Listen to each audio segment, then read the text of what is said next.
Okay, so we have that up. So we are streaming. I hope that's okay, Liz. You didn't get back to me. Oh yeah, it's fine. Okay. Sorry, my brain. I'm just thinking about, like, the wizard still. That's fair. I have a couple ideas for the next character, but I want to see how this one ends first. Yeah. No, that's fair. Yeah. I don't care about the actual character. Who gives a shit about that? I care about making a functioning rail cannon. Fair enough. Well, yeah, I mean, sure. If that's what you want to do, you can do that for sure. I'm just gonna pop open my notes.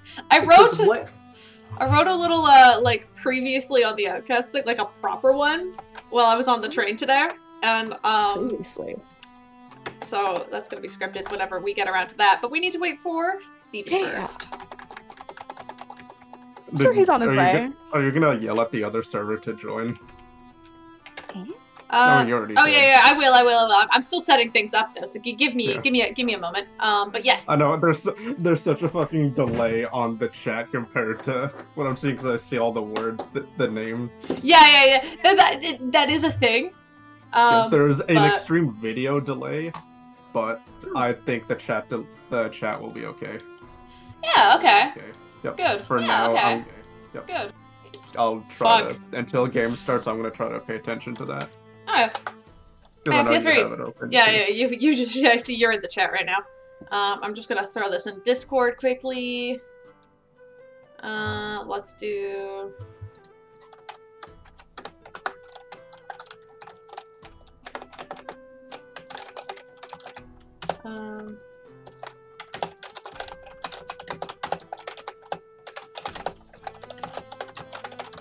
There's some hardcore typing we've got going on. I just have a really loud keyboard, alright? It's just how it is. I have to go to... Fuck, where is it? There's so many fucking tabs. Anyway, because I'm new to the community.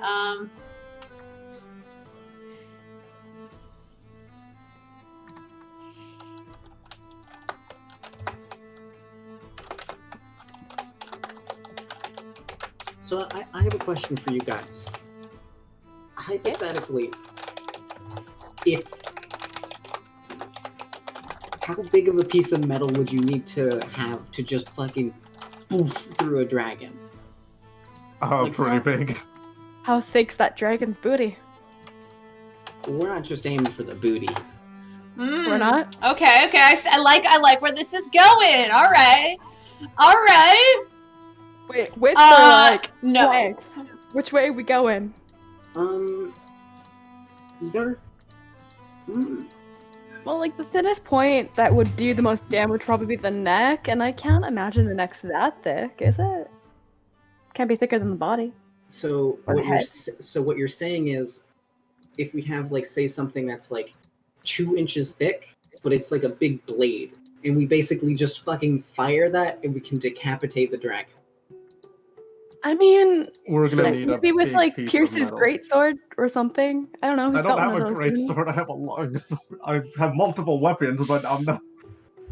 Of all the weapons you have, you don't have a greatsword. You failed. No, I don't. I want a greatsword is on my list of things I want. Oh god. Fair enough. I'm gonna save the rest of that thought process for when I get my wizard though. Fair enough. Fair. Wizard. In theory, if I casted heat metal on someone's sword, would that make it that like would a affect fire me. blade? That would affect that if you were to do that on Peirs, that would affect him, not the dragon. That's unfortunate. Damn. Because I would have to make a Constitution save to hold on to the weapons. Yeah, that's what it would be. That's if we started like leaving shit in the dragon and then heat metal, then it would work. Fair enough. Yeah, I like that idea. I just sorry. I don't think I have heat metal though. I heard a noise. Oh god. So hold on one sec. On a stream manager. What the fuck? How do I? Where is it? Okay. I don't have my stream manager up right now. I think someone just followed though. Let me see. Oh nice. Yes. Oh, KoiFishy12. Thank you for following. There we go. That's my streamer thing. Nice. Yeah. I don't know. I've been streaming on and off. I'm not very consistent, but it's fun, and I've wanted to. I mentioned that I wanted to stream arguing for a while, and I'm happy that I finally got around to doing it because yay! Yay. Yay! Ow. You win this time, Desk. You win this time. Mm-hmm. Oh, do I have Band-Aid? It's 3 weeks. Yeah, no, it's fun. I don't do it, I just show up for these. It's true. Hey, Caleb, another just quick hypothetical question. Oh boy. Could you cast Enlarge on, like, I don't know, like a ring, maybe? It wouldn't be that much bigger, but yeah, probably. Okay. Can you guys hear me? Hey, Steven's here! There it is. Hi, Steven. Hey, Steven! How's it going? Hey, it's going good. Steven's here now. Good, Steven, we're live. Say hi to the one viewer we currently have.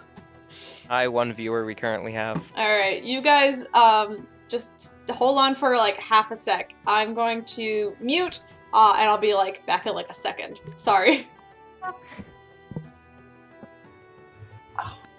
Okay, no, if you were to use it on a ring, it wouldn't be that much bigger. I feel like that's because that's like around your finger. Like, Yeah, it because it wouldn't only be... like doubles or triples in size, right? Like it doesn't. Yeah. Mhm. It goes from like small or like minuscule to like the next size up. Yeah, okay. That's how the spell works, right? I don't remember off the top of my head. Yeah.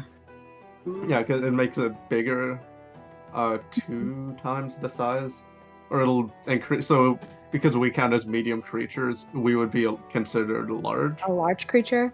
Okay, Yeah, I'm trying to. Ooh, Okay. hello there, new friend in the chat. But because it doubles in Friend. all dimensions, would that mean that it's technically squared or cubed in size? I don't know if that's how it works. I'm trying to like differentiate. What's the word? Differentiate between D&D rules and Pathfinder rules. I just And, feel like it would be more like, I don't know. It's so weird. It's weird to think about. So My brain just merged them together. Oh no.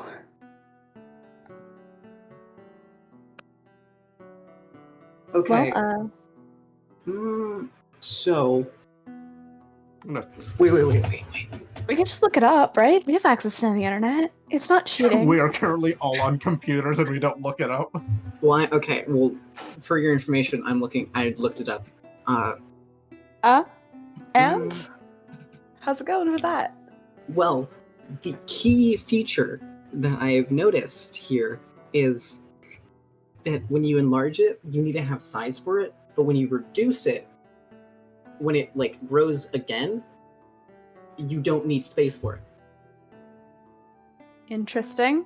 So, say you just like like a little metal ball or something, and just like put it down someone's throat, right? And that was reduced Right. already. So then, and then they're Are you like talking about trying swallowing to choke this dragon by doing this? Well, no, because it would grow much Oh, bigger, and then Steve. it would just go. Say it was in their neck, because long neck, so it would take a while to get down, and then just poof, go big. Fair enough. I see where you're going with it. Maybe, who's gonna get close enough? I mean, am literally, Raven, we are the 2 melee fighters of this group. We are the ones that will Yeah, have wait. to do that. What? I mean, we can't do it now because we don't have anyone with that class yet. We might Oh, not wait, go we in. have. This is the thing. Also, we might not do the dragon today, but we're Probably definitely not. planning I on want it. to. Okay, but We've like, got 3. We've got Alos. I have a shotgun though. I want to go pew pew. I want to go pew pew at the dragon. Hear I me hope out. I have missed literally everything with this fucking shotgun. Please let me hit one thing so far. I have hit Hear me nothing. out. Okay. Do you have? Yeah, what? Yeah. Seeds. Stop! Shut the fuck up. Well, Druid craft. Okay. Just Not again. What seeds. And then What plants. is the misfire number on your gun? what is it? I will. That is something important because I'm gonna be I'm a gunslinger in another game that Caleb's gonna be doing, and my 2, they're both a 1 and a 2. Mm-hmm. So like Huh. you can miss, but then like if that's the misfire, like your gun will jam and you have to fix it. Yeah. I'm curious the difference between gunslingers in D&D and gunslingers in Pathfinder. I thought you were about to say talk to Matt Mercer about gunslingers. I thought you were about to say gunslinger in real life, and I was like, Wow. You know, their guns probably don't break on them every time they, almost every time they shoot. Not true. I have to clean it at every rest, and then on top of that, I have to reload. Otherwise, manually reload. Otherwise, it blows my hand off. Okay, wait, Caleb. Are you talking about real life again this time? I'm. You think I shoot guns in real life? I did it once, man. Yeah. Damn. Wait, isn't that normal? I don't know. To shoot guns in real life, or just them jamming? Yeah, that's just like a normal thing. Wait, do Guns guns jam? And Yeah, no, guns jam. That's a thing. They jam. I've never listen. I'll be honest. I've never shot a gun before. I don't know. They're loud and they're scary, and they have a lot of I force. believe that. Okay, boo-hoo, I am American. Yee, as they say. Yay, yay. Okay, I understand. What the It's okay. I'm sorry. That's fine. I'll just laugh in healthcare.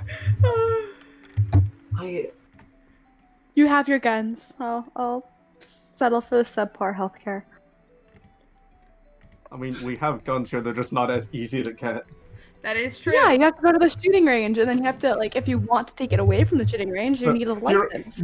Wait, here we go. In the chat, Bird Alive again says, guns do jam if you don't clean them. The carbon will build up. Thank you. Okay, that makes sense. Thank you. Oh, H is here. Hi, H. They were in my stream last night. Hi. Are these people who are here normally? Well, I don't know. Buried Alive is just someone I recognize because they're always here. Did you get up as well because everyone's favorite internet sensation, Jake, is here? Hey, there it is, Jag! I'm sorry, I'm not looking at the chat at the very moment, but I believe you that Jag is there. Hi, Jag! Nope, I have chat open. We love Jag. Jag is a cult, for lack of a better term. It's great. I see. Oh, it's fine. All right, hold on. Let me just pop open some notes. Are we all set and ready? Are we gonna do intros or? Right. Okay. I guess since since we were streaming, doing character intros is in order. Maybe we'll just I don't know.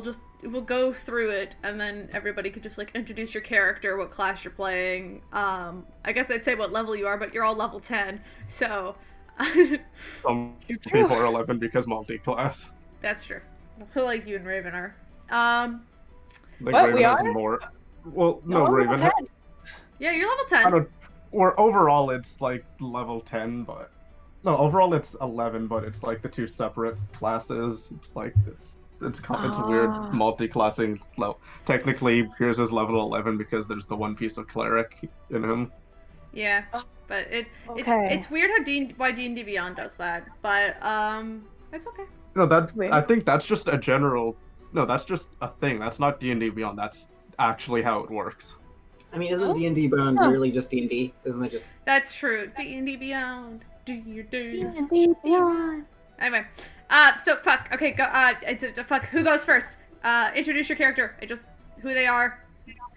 I don't know. Brief background. I don't know. Down the list. Sure. Doing Roll20 list or Discord list. Oh fuck. Okay. I'm not looking at either right now. So Discord. So That's usually how we do it. Go down to the Discord list. Yo, go. Yeah. Okay, I guess I'm starting. Yep. Yeah. Sorry to force you into the starting position, but. Thanks. Love you. I love you too. Hi, I am playing as Peirs, the Eldritch Knight Cleric. And my name's Dante. By some of you, I just mean Jake will recognize me. Yeah, you've appeared on my streams before out of anybody, so yes. I don't know. Okay. Wow, imagine anything with D&D related. That's so lame. What dweebs. What dweebs? Anyway, my character's Puud. He's a dipshit. He's a cleric. We love Puud. Yeah, that's it. Wait, what race is Puud? I'm also a tiefling. Oh yeah, Puud's a little kobold. He was very short. Mm-hmm. And did I mention he's dumb? Because he's as a brick. Yep. And I love him. Oh. He's great. We love Puud. We do love Puud Puud is in good this boy. house. Alright. Alycia, go. Oh, right. Hi. I'm Alycia. I play Raven of the Wind. He is a Tabaxi Bardlock. Mm-hmm. I like Bardlock. It's like that's A lot of people do use that term. Yeah, I mean, no, I've never heard it before, but I really like it. Resident cat boy. Yep. Equally. Yep. God, yeah. All right. Okay, Steven, your turn. I'm Steven.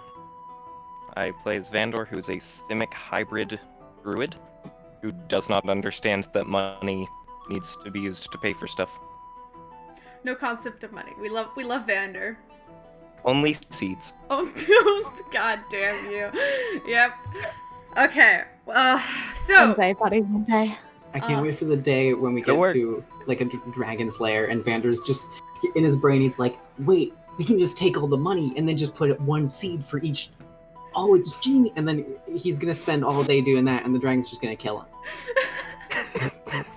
I hope not. I desperately hope that is not the case. I want to argue, but that's honestly how he'll probably die. I really hope not. I really hope not. You know, like I have hope for Vander. I really do. Oh dear. You might survive. You shouldn't. You really shouldn't. Oh god. We need to try to convince Vander that trading seeds is like illegal somehow. Oh god. Just because I want him to like do like drug deals with them, you know? Like he walks up to someone, he's like, "Yo, you want this stuff?" And then they're like, "Yeah, sure." And then he hands them just like a small pocket of seeds, and then they get mad because they wanted drugs. No. You guys need to go back to fucking see the fucking go back to those fucking like high schoolers that you like gave a bunch of money to on Tanso.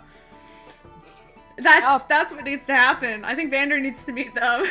But that's something else. We'll get to that later. Get them in seeds. In the meantime, Yeah, be worse than dipping in the mushroom. okay, let's start. I hope the music's not too loud. Actually, wait, hold up. Can someone like mute them, like deafen themselves, and just check if the music's not too loud on my stream? Because I want to make sure. Could someone just do that? I don't know if anyone has it open. I don't. Okay, well, It's never like- mind. It's fine. I'll do it. Hold on. What even is your stream? Oh, it's just Tiefling Live. Okay. It's just my usual username, but Is live. Steven doing it? He's completely muted and deafened. I think he Yeah, I is. thought Thank you, Fred is Steven. on it. Thank you, Steven. I appreciate you. All right. Wow, Music seems Steven's good. not here. Steven's okay. Oh, Thank you. damn it. Thank you. Thank you. Okay, now we can Let's begin. talk about him while he's gone. No. That was the plan. No. I mean, the thing It's is, not- it's- he was listening to the stream, so if we did talk about him while he was gone, he would hear it. Yeah, but there's so much That's of the a best delay. part. That's the best part. He would have heard about it in like a year from now. So it wouldn't matter. No, but I mean, it's true. No. I mean, hey, hopefully now that we're like, I'm gonna be consistently uploading on YouTube again, so hopefully that'll help us out somehow. Oh, Yeah. God. Back to old Alright, times. let's Okay, go. alright, Oh yeah, so... we're playing D&D. D&D time, boys! Let's go! Alright, so previously on the Outcasts, the team put their forces together, saving the island of Mhairi from the evils of the Black Head of Tiamat. Now, being regarded as heroes, the Outcasts left their home base on a personal mission for their bard, Raven, to save his longtime best friend, Alos, the Drap Paladin of the Raven Queen, from the grasp of his, well, more than evil mother. Forced to flee after rescuing Alos, the team made their way to Asri, following Puud's lead to find their old home. Only, fuck, I can't read anymore, I lost my place, this is why I don't script shit. Fuck, only to discover that it was sealed away in a strange magic stone. Calling a friend for help, the help arrives in the form of a beautiful drow woman, who so called herself Samria of the Silver Dragon of Asri. Trusting the woman, they took the instructions to meet her at her lair. Only minorly turned around and briefly arrested by the local Relamont guard. Relamont being the city you guys are residing in. I want to make sure that's very clear, because I don't know if I mentioned that last game. trying to explain their mission, they accidentally open a portal to an old ruin and realize that Mhairi, who they spoke to, wasn't exactly who they thought she was. Mhairi was actually the head of a guard, and a changeling was taking her place. Fuck, now I lost my place again. Fuck, I don't know how to read. This is why I don't script. I believe in you. It's fine. There we go. After clearing your name and a lackluster apology, you guys were moved, Mhairi moved you into the city of Relamont, where you guys currently reside, basically staying in an Airbnb while Vander, Raven, and Alos went and got pissed drunk. Puud and Peirs stayed home taking their long rest. But as I guess what you assume would be morning comes to all of you, you guys all awake comfortably in this sort of not-so-home. There is the bustling noises of a waking city outside. You can hear the sort of soft, almost arcane sort of like hums of whatever those mysterious vehicles and carriages that took you here are sort of going up and down the streets. You can hear quiet chatter, most of it in Undercommon, all of it in Undercommon. But the morning is yours as you all come to in your individual rooms, or on the floor, because I believe Peirs had his own room, Vander had his own room, and then Alice and Raven stayed together, and Puud, I believe, just chilled on the sofa, if I remember correctly. Yeah, that's about right. Yeah, it's about right. But as you all come to, it is morning, there is no sun, you guys are in the Underdark, it is cold. It's not cold in a sense like the bitter cold that the sort of island overall is encompassed by, but even though it is the middle of summer, it is quite chilly being underground, but luckily for you, you do have the winter clothing, but it's not like you need to wear like your very heavy coats to protect yourself from the snow. It's more just like kind of like a chilly autumn day is kind of the vibe. But it is also the middle of summer and it's a little confusing. What do you do? Alright, gang, what's the plan? That is a question. Do we want to try to find more info about this dragon, or are we gonna... Well, or we just go in for it? We could go in, or we could attempt to plan. Planning, I like planning. Planning is good, because planning means we're less likely to... Well, all of us are less likely to die. What's our strategy? What you don't suppose they have a library in the Underdark? I mean, we can check. Referring to Tiamat specifically. Oh, can I come with Anything you? on like the white head of? Because that's what what's her face? I mean, yeah, we can look into this more. I mean, aren't they just a changeling? Yeah, but they're also a dragon. That's I think, do we want to try to go for a stealthy kind of entrance and try to catch her off guard, maybe? I've got a feeling she already knows we're coming. But yeah, we can give that our best shot, buddy. She doesn't know when and where we're coming. And plus, isn't she mainly expecting me? No, because you convinced her to let us come. Oh, yeah, that's... Good point. I was thinking we could, lure her into a trap. I mean, we could, potentially, if you slowly go in by yourself and, try to convince her that we decided to let you two have your quote-unquote family time. Family time, yes. And we do remember she likes dragon body parts, right? We don't know if it's gonna be family reunion off the bat and then go for the massacre, or if she's just gonna go for the massacre right off the bat. I do like your idea, Puud, of kind of lure her into a state of false insecurity of you being the only person there while the rest of us are hiding.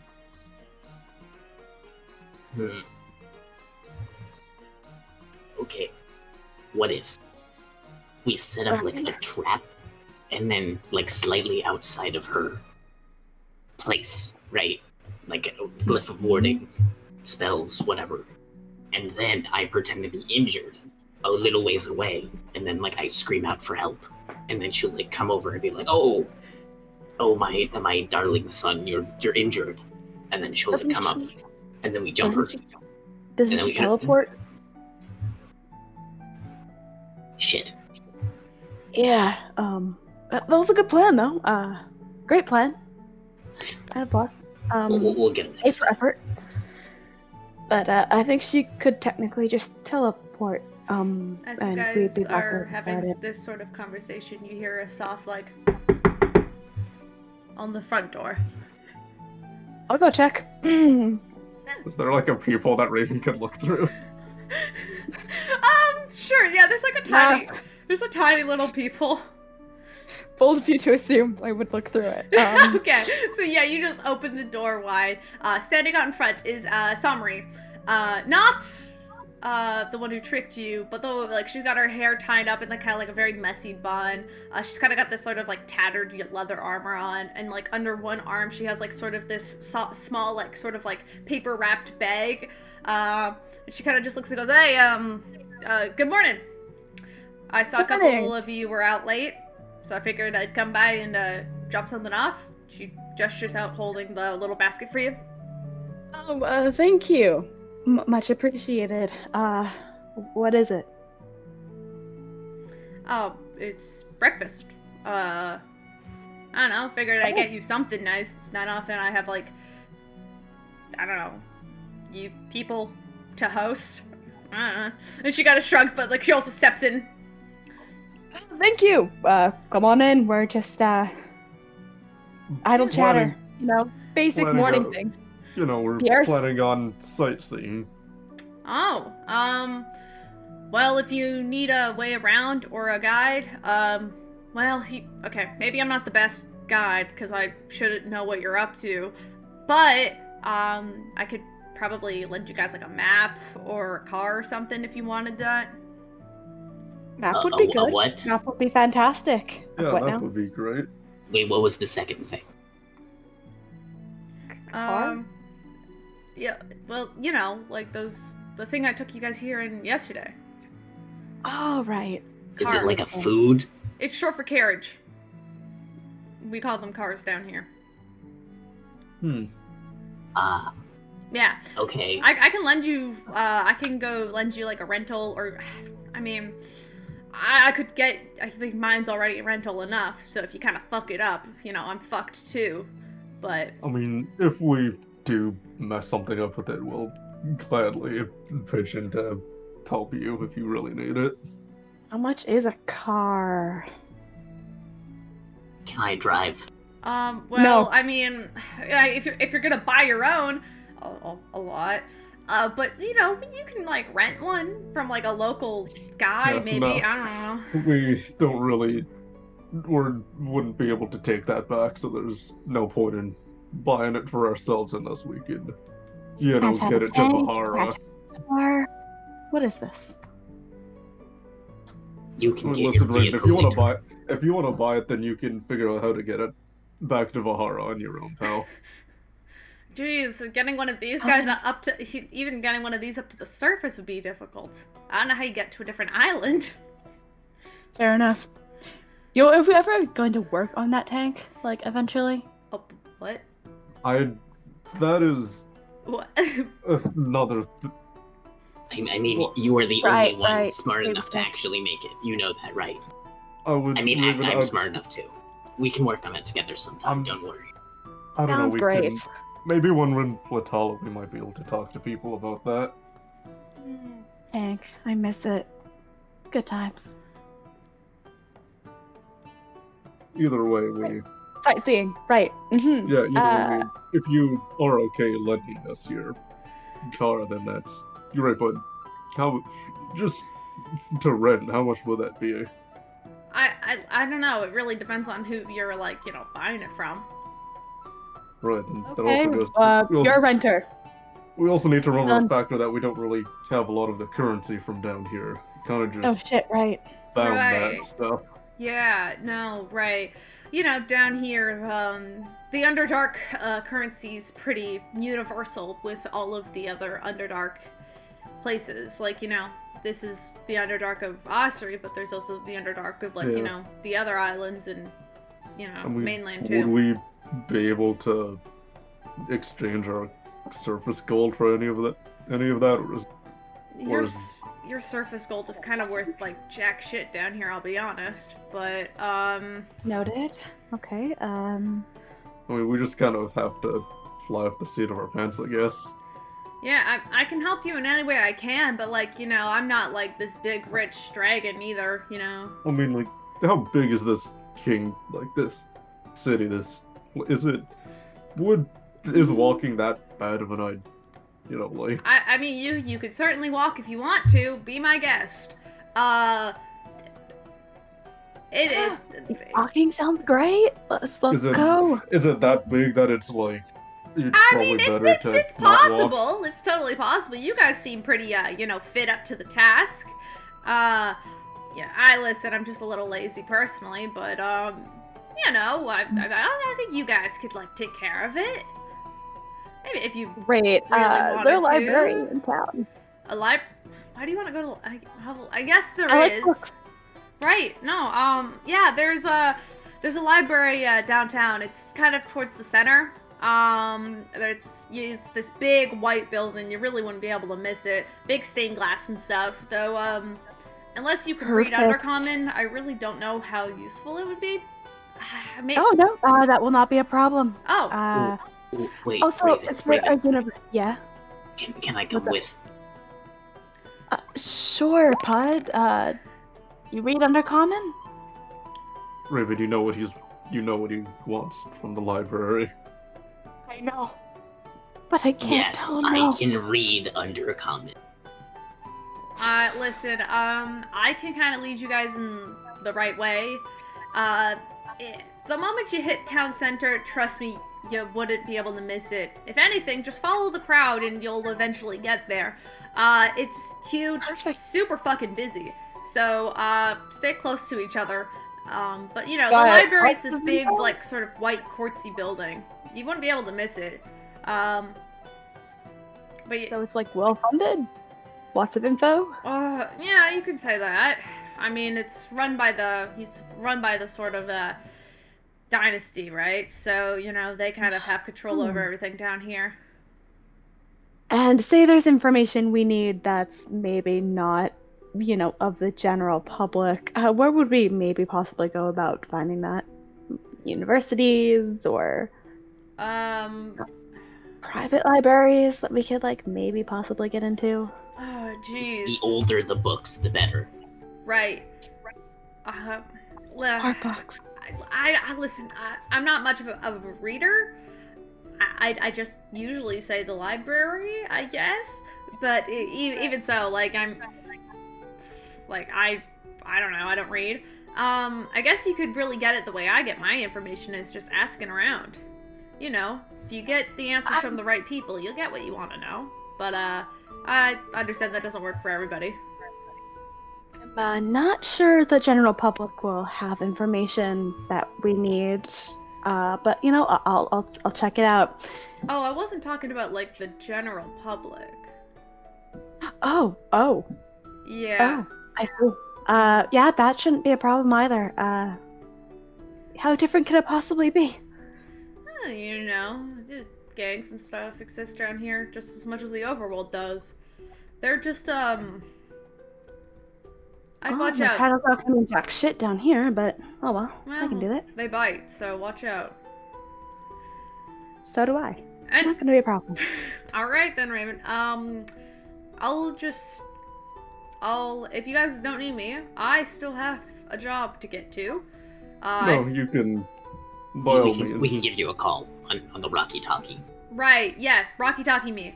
You know, I'm just gonna head out then. Enjoy your breakfast. Sorry, it might be a bit cold. Thank you. I'm sure you're better cook than the last dragon we visited. So. Oh, I didn't cook that. I literally just bought it from like tavern just down the street. It's I don't know. It's pretty good. At least I think so. I don't cook for shit. And she like turns around and then kind of with a wave leaves, and you can see once again just like glancing out the door. There is that sort of like strange sort of like egg-shaped carriage that she kind of climbs into and then sort of rides off. But leaves you guys with things are so weird, right? Like the way they move is just wrong. I want to pilot one, or like I do too, but where's the firepower? I mean, oh wait. How about this? I make it go forward, and then you just lean out the side and just go pew pew pew with spells.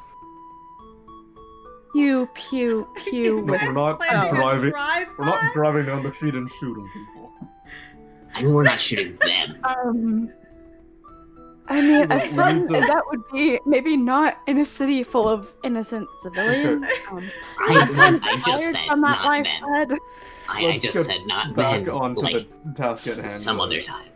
Let's try to figure out what we're gonna do now. Oh yeah, dude, wait.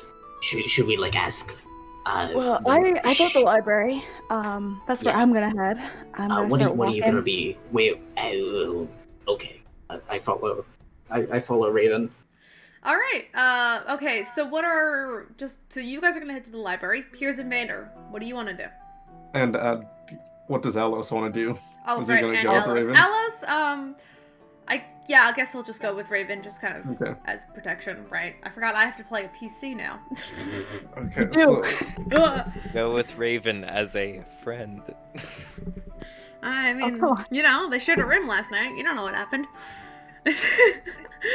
And it's up to your imagination. No, I'm kidding. It's fine. All right, Vander, what do we... Ross.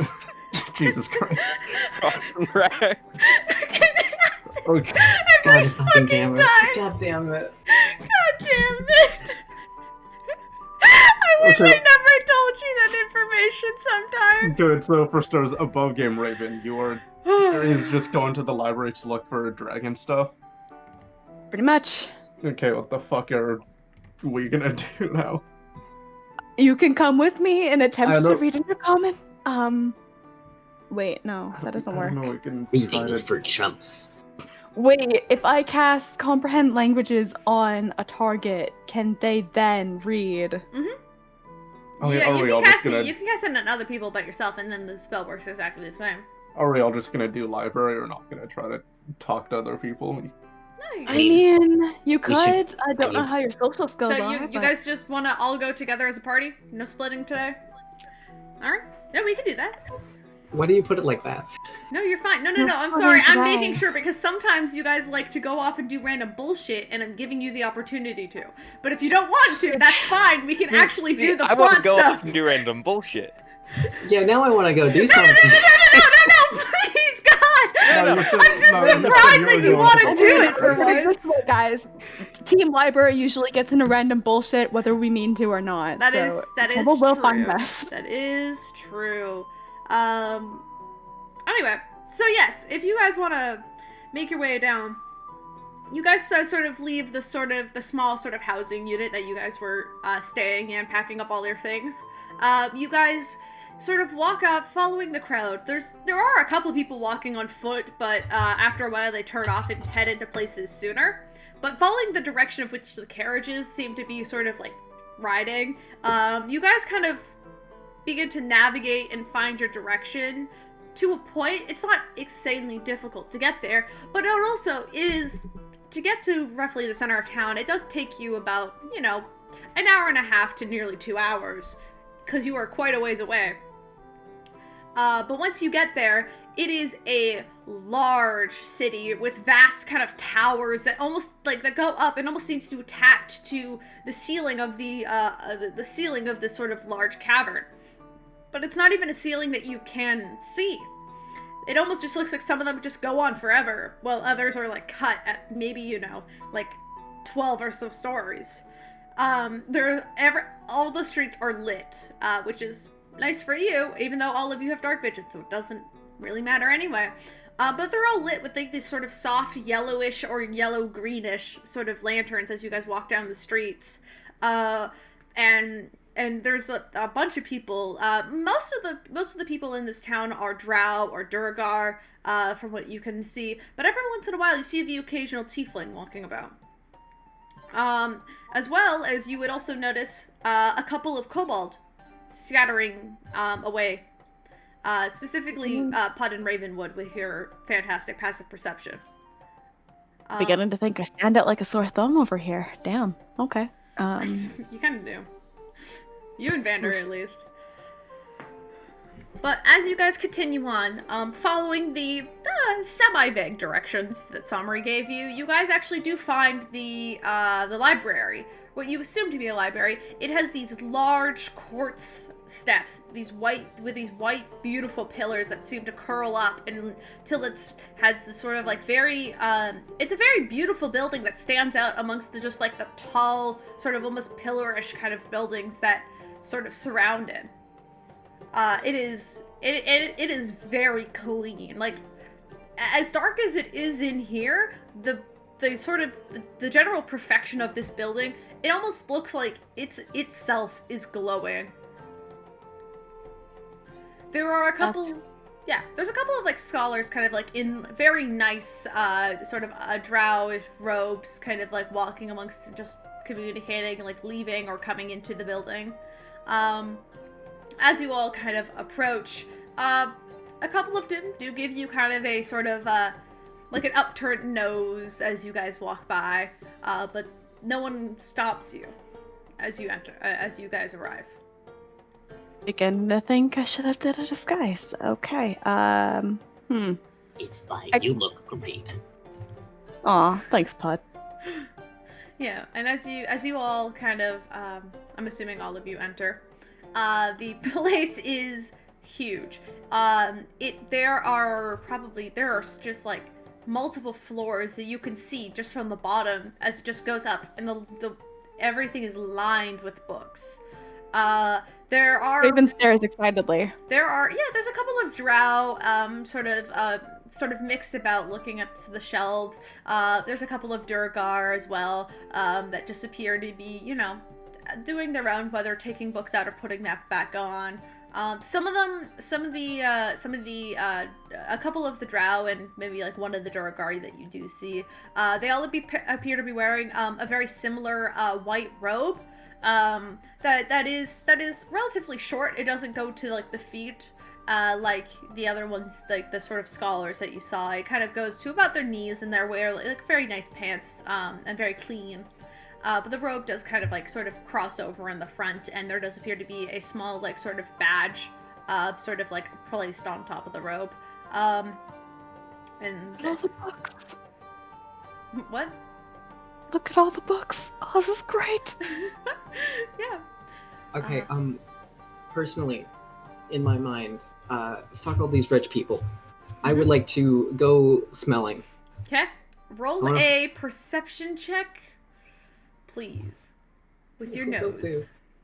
Yes. Mm-hmm. Oh, that's a 13.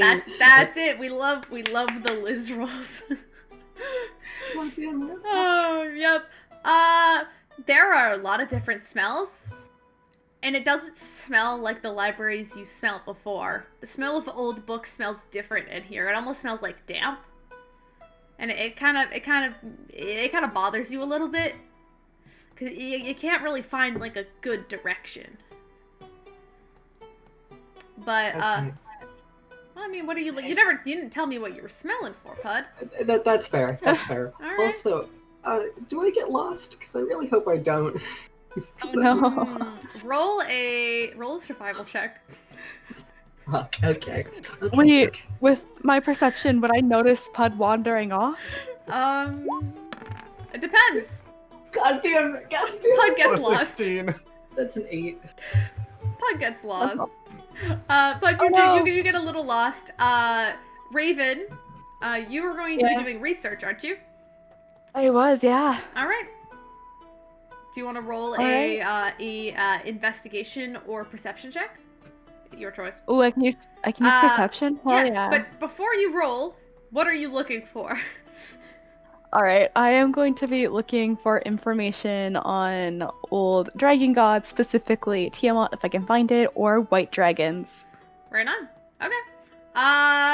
Yeah, so go ahead, roll. Do the roll thing. Perfect. Okay, let's do perception, because that's a better modifier. 3, 2, 1, and that is going to be a 27. Right on. With a 27, finding books on dragons and dragonkin is actually a lot easier than you thought it would be. For a place that's underground, they have a lot of information on specifically creatures and monsters and such. There is, when you're looking for things such as Tiamat or the gods, there's not a lot there, but when you look for specifically dragons, and more specifically a white dragon, there's quite a lot of information on what white dragons are. You know that white dragons are a sort of, a very fearsome dragon. They're very protective of what they seem to be theirs a lot of the time. They are described to kind of have this very, with obviously white scales, as well as a sort of almost mane of like fin around their face.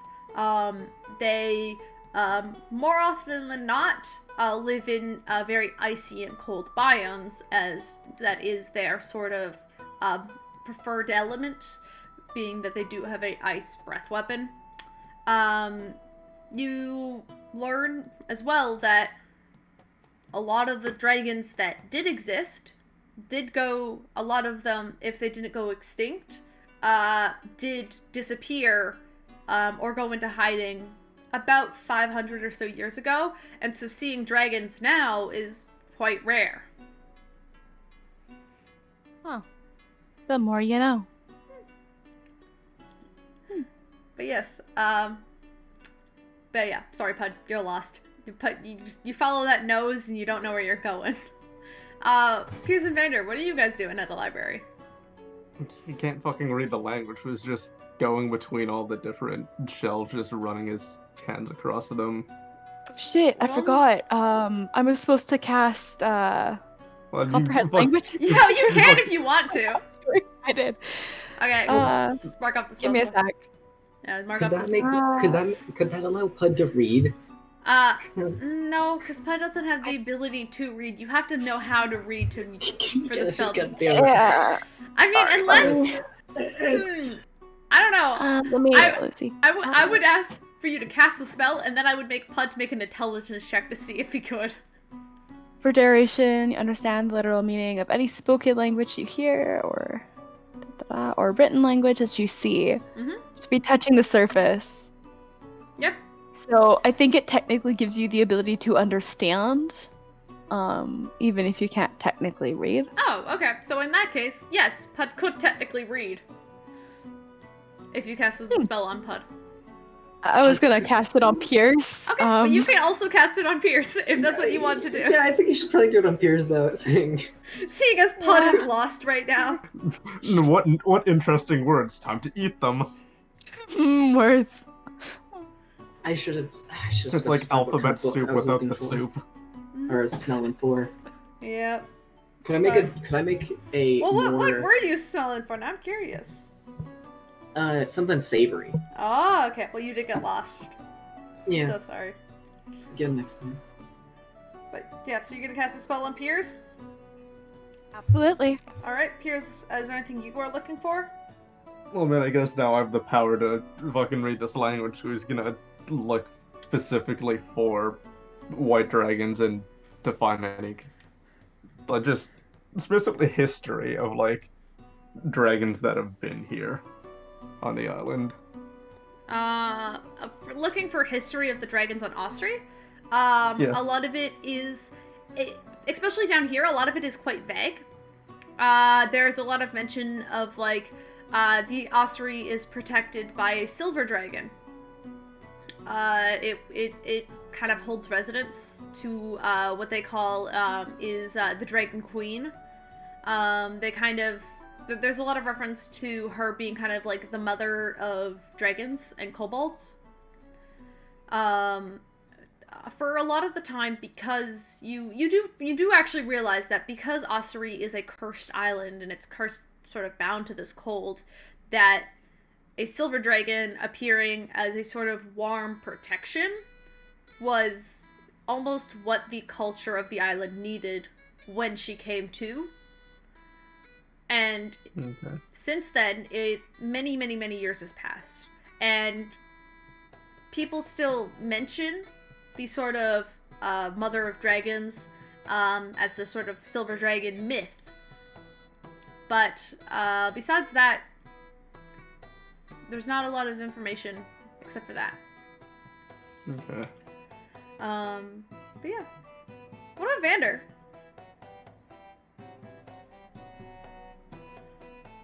Steven? I forgot Vander too. Oh no. No, Vander's with you. Vandor doesn't want to go to the library. Here That's we go. the thing. Here we go. I thought. And there was something I thought about doing, then I realized that I realized it would be a waste of time saying those words. Okay, what do you want to do? He's just gonna wander around trying to convince people that instead of money, they should just use seeds. Do you speak Undercommon? Yeah, I was gonna say. No. Cool. Roll a persuasion check. With disadvantage. Oh no. Huh? Vander, no.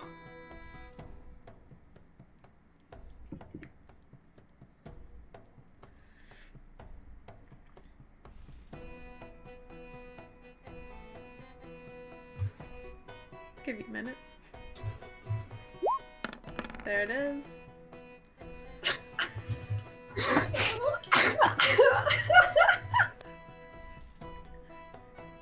Okay. That's a 2.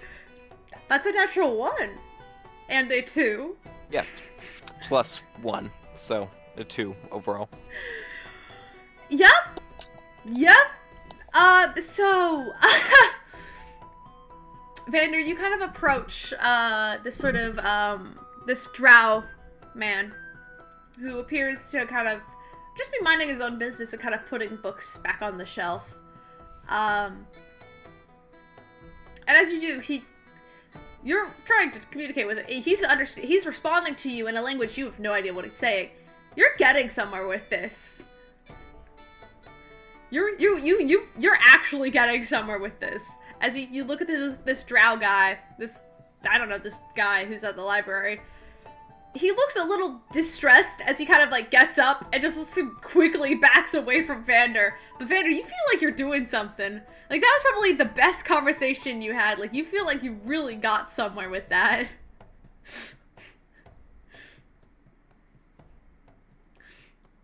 Oh no.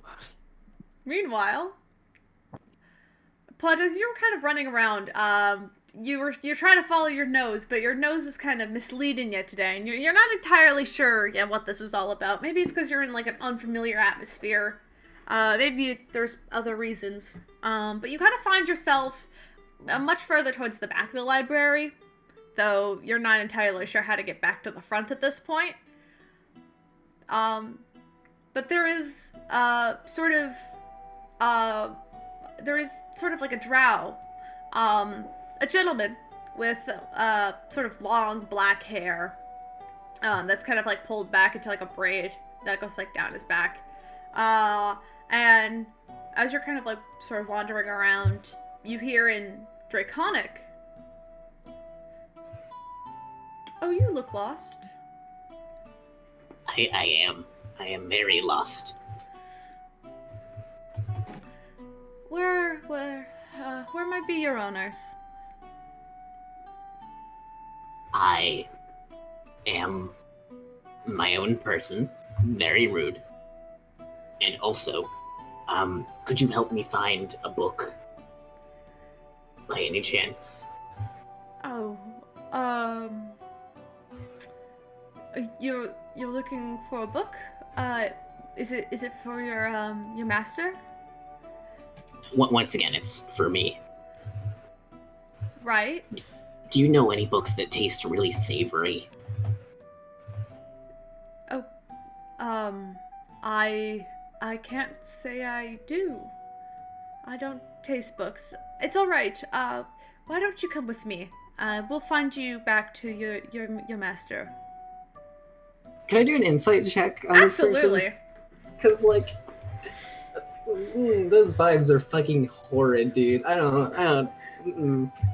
Have we noticed Puud's missing at this point, or? No, you guys. At this point, you are still doing research, and Vander is still having the conversation. That is a nat 20. Okay.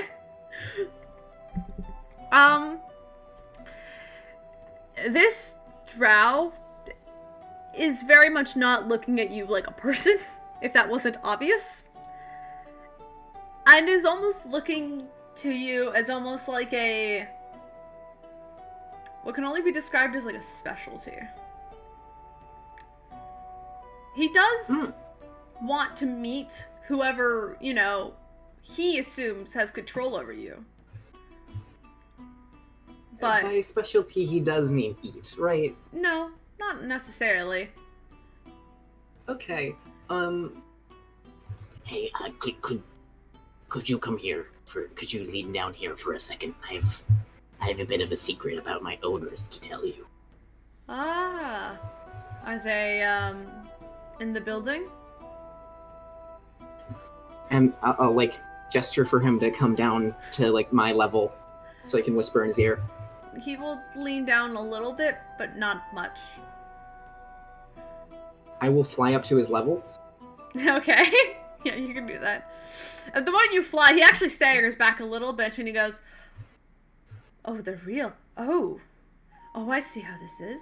No. No, look at me. Eyes wide. You need to fully look at me and listen to the words I'm gonna say. Okay? And then the second... Okay, also, could you open your mouth just for like a millisecond? Just like, ah. Roll a persuasion check. Okay. Cool. What's my persuasion? Ooh, that's not bad, actually. That's a 10. He kind of shakes his head and goes, no. But I would adore to meet who let you in here. Sure, okay. Is there, like, a crowd behind me somewhat? Nobody's around you. It's just the two of you. You do not know where you came from.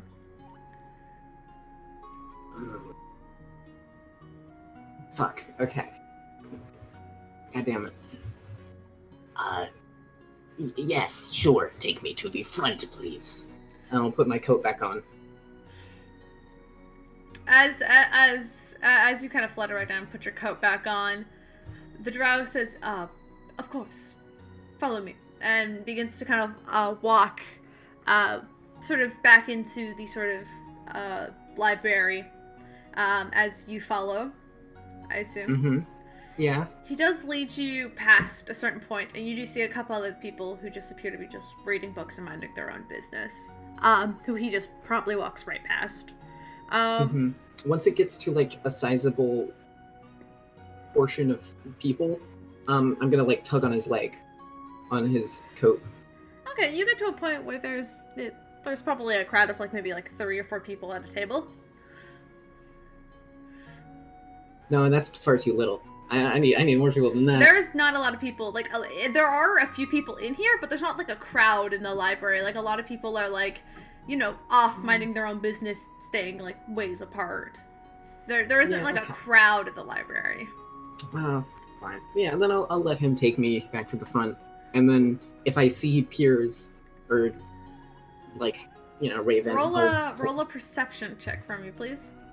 Because you're actively looking. Yeah. That's a 24. Yeah. No, as you're kind of walking with him, you're kind of walking back, and you actually see Vander, who appears to be talking to a drow who looks very frightened, as he begins to lead you back up towards the front. And you actually do at this point realize that this is like a sort of sizable room that you recognize because you can see the front door and like the front desk and such. Okay. He did actually lead you to the front. Do I... I'm gonna pull out my walkie-talkie and then just say, Peirs, where are you? Could you come to the front, please? Yeah, I can come back there. Thank you. Sorry, I left to get food. No, it's okay. Yeah, okay. So I'm assuming at this point, Peirs slowly makes your way to the front, so you can finish chewing. And you make your way to the front. And you find Puud standing beside this very tall drow fellow who looks very noble and very clean in the sort of clothing that the drow wears. Hi, Peirs. So you made a new friend. Maybe, I don't know. He just kind of led me here. And actually, you can read spoken languages? Can you hear spoken language with the spell? Comprehend, he should be able to. I'm gonna double check. Give me a sec. Okay. I thought so, right? Yeah, I assumed so. I assumed so, but I want to just quickly make sure before the conversation. I feel like for the duration of 1 hour, you understand the literal meaning of any spoken language. Did you hear also understand any written So language actually, that you Peirs, speak? you understand. But would I be able to? I don't think I'd be able to talk back. No, but you can understand him. As he speaks in Undercommon. So you must be the master of the Wind Kobold here. I found them wandering around the library alone. You know how irresponsible that is. Yeah, I don't know if you can understand me, but yeah, generally, people are just allowed to do that. Or did you respond in common? Yeah, because I can't fucking... Yeah, right, I don't have tongues, I can't... Yeah, right. As you respond in common, the drow says, "Oh, you are not native." He points at his head. Someone assisted me with being able to talk. To understand you. Magical needs. I see. You're a surface dweller, then? What gave it away? Well, the attire and the language, to say the least. I have a proposition for you. I am Lord Uskmar, and he holds out a hand to you. And slowly takes it.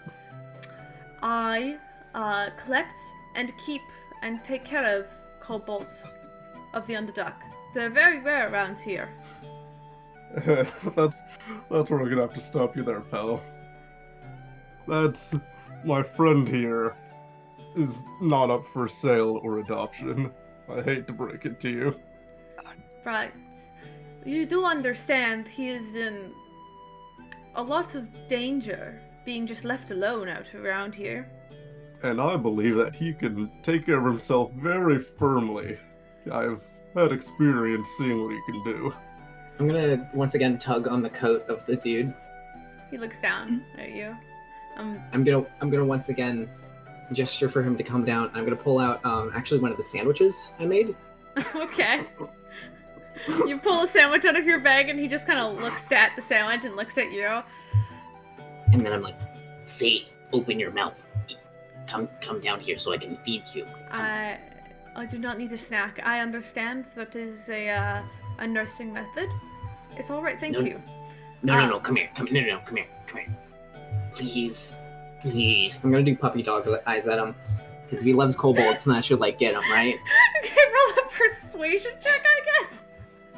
I notice what's going on. At this point, I think Raven, you would probably be able to look up from your book.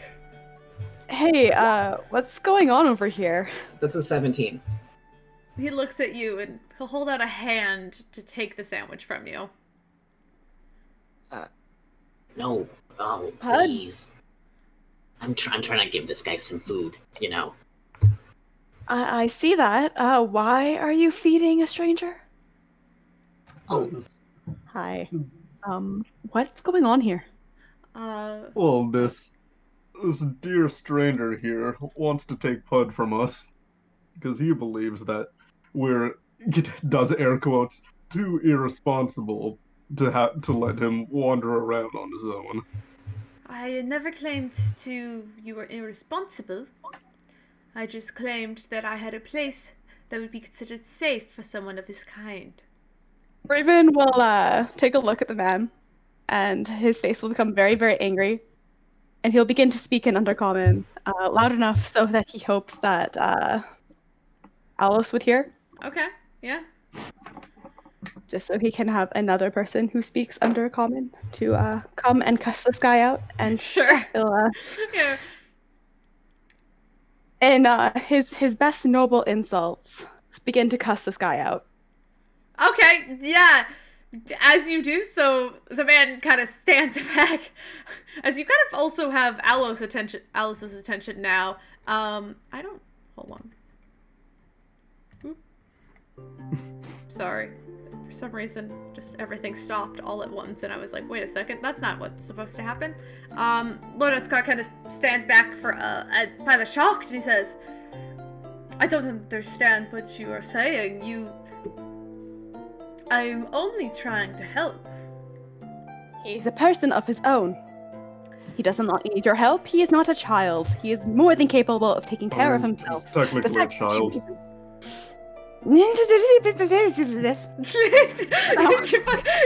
Alice is kind of like stands back and kind of just gently places a hand on your shoulder, trying to like calm you down a little bit. And the dragon kind of takes a step back and he goes, "Fine. You can keep the kobolds in your custody. But if you ever need a safe haven for your little dragon here," and he holds he sort of hands over like a small piece of parchment and hands it over to you, Peirs. Okay. Yeah. On it is just written in Undercommon, but you can actually understand it now. Yeah, Understand? It is basically directions to what appears to be called the Kobold Sanctuary. Can I snatch it from Peirs and feed it to Puud?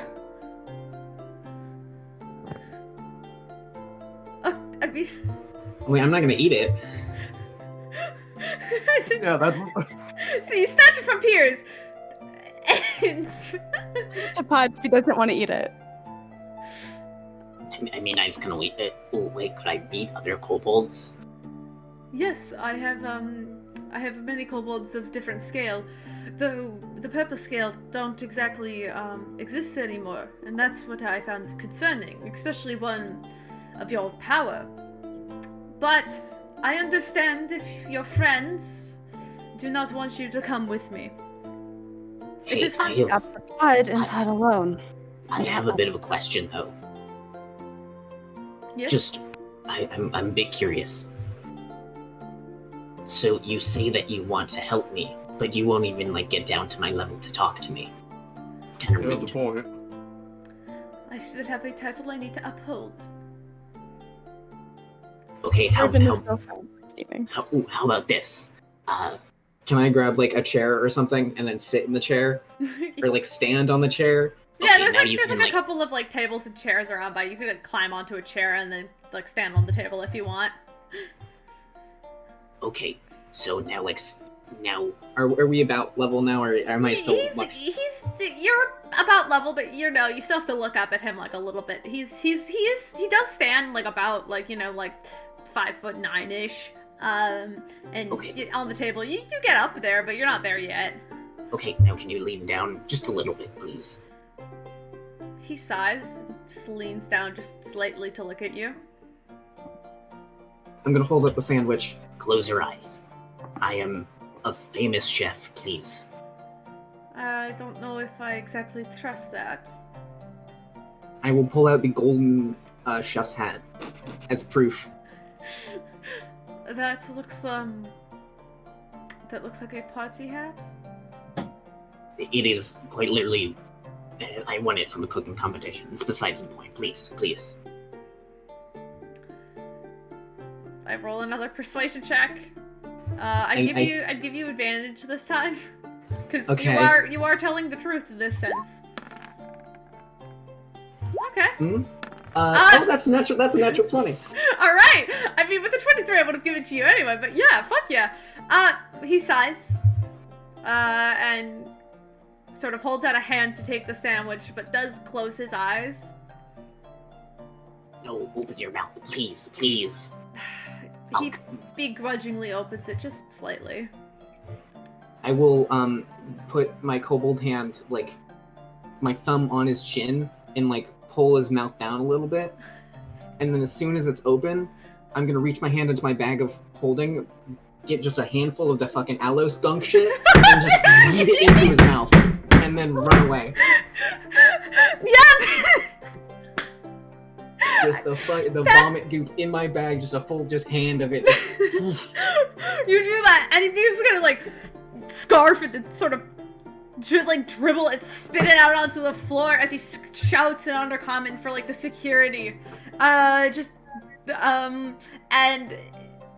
the Puncher, I assume you're just like bolting for the door. Yeah, I'm just running. Fuck that. I'm not. Wait, is he wearing like a long coat? It's like a robe. It's not. Yeah, it's fairly long. It goes like I'm around gonna to do his the feet. thing where you flip someone's hair like coat over their eyes, and then as I run by him. Sure. You guys just fucking. Yeah, you throw leftover barf into his mouth, and then throw his coat over his eyes. Does everyone leave at this point? Raven's laughing on the floor at this point. I would probably get the Rocky-Talkie and just send the Rocky-Talkie and just be like, Hey, Vander, we're leaving now, please. we gotta do a bit of a kerfuffle. Can I pick up Puud so we can move faster? Yeah, you. So, Does Puud allow that? Yeah, of course I do. Okay. Peirs. It looks like one arm just scoops. Vader? the party never actually gave Vandor the spare Rocky-Talkie. Yeah, we didn't. I don't think we have it yet. All of your Rocky-Talkies go off, and Vander, you were just sitting in this room. There's this drow speaking in a language you don't understand, and they look terrified. But you're feeling pretty good. Raven's still laughing on the floor. Alice is going to pick you up, Raven, and just like gently kind of be like, okay, we go. It's time to go. Yeah. Alice is escorting Raven out. Meanwhile, Vander? Would I see any of this going on? What's your passive perception? Passive? I mean, you're shouting, right? You should be able to hear that. Oh yeah, there was shouting and stuff, so, Yeah, passive is 15. Yeah, you 100% saw all of that happen. Good. No regrets. I'm gonna walk over to this man. You walk over to this poor man who's shouting and just cursing in Undercommon, and once again, a language you just don't stand. And he looks up at you and just spits something in Undercommon, and he looks pissed.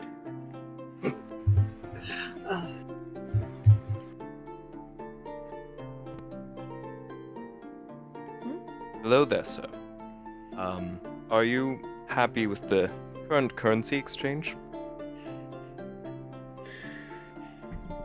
Talk about it. In common, this guy responds, "What the fuck is up with you fucking surface dwellers?" And then he just turns to a guard and just in Undercommon shouts something, and you watch as like sort of an armored individual kind of walks up, and places a hand on your shoulder and says something in Undercommon to you that you just don't understand. Perfect. Someone else to talk to. Are you happy with the current currency exchange? They begin to kind of push you and force you, like, towards the exit. Just as I'm being pushed out, don't you agree that it would be much more handy for everyone to use seats I'm gonna like reach into my He's like shoving you out the door, seeds. being just in undercommon, repeating something that you just don't know what that means. And he begins to kind of just continue to shove until you're shoved out the front and exit, where you see the rest of the party just standing on the steps. Welcome back. Yeah, that asshole had it coming. Oh, And then and then you actually hear the guard as Vander is shoved out in undercommon, so only Raven understands this, and Peirs.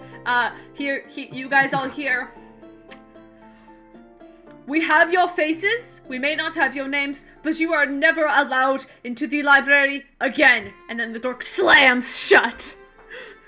Bold of you to think that would stop me, but hey, you know, A plus for effort. Okay, Yeah, I'm we gonna do, say but- this. That went pretty well. Well, at least we didn't burn down the library. I mean, I don't think we can burn this one down. Yeah, but as a point. I mean, I could try. try. Okay, we can It's try. stone, that's gonna take a lot of effort to burn down stone. Yeah, I don't want to lose all the books. That'd be a real shame. That's a fair point. The library may be full of dicks, but the knowledge is nice. Did we catch that dude's name? Yeah. We have his card. It's Lord Oh Eskar. yeah! Lord Eskar is his name. You also have his card, yes. I guess nobles are just like that. Just collect random species. Oh, they totally are. It's kind of the worst. You know another one? New, past tense. I can think of one other guy up on the surface that's a lot like that. Oh? Yeah, he had a special interest in, Tabaxi specifically, but, yeah, he gave us a lot of business. Oh. Well, why don't we keep wandering around and we can talk about what we found. By the way, Right. Raven, thanks for reminding me. I will remember. There. Oh yeah, just someplace we need to stop by real quick before we leave. What place? And what did I remind you of? Oh, it's nothing. It's just like when we get back to like the surface, you know. Okay, yeah, no problem. Oh, yeah. Mind letting me like in on what this place is? Possibly, maybe. Just a thought. Not here. Not here. Okay, yeah, no problem. Gotcha. I assume at this point you guys are like walking back down the street. Yeah, probably. Any place you were planning on trying to find next, or? Wait, before we leave the library, can I do something really quick? Yes. I'm just going to make a line of random medicinal plants on the steps. You make like a little trail. And I'm guessing we see this. Oh yeah. I'm blocking the door. I'm blocking the door with these seeds and then blooming them all. Okay. Oh. Okay. Yeah, no. Trap everyone inside, buddy. That works. All right. Roll me a d20 plus your spellcasting modifier. Just to see how effective this is. Nothing wrong with a little murder on a Tuesday. It's fine. That's not murder if you're trapping them inside. They'll get out eventually. Wait, what part of this is murder?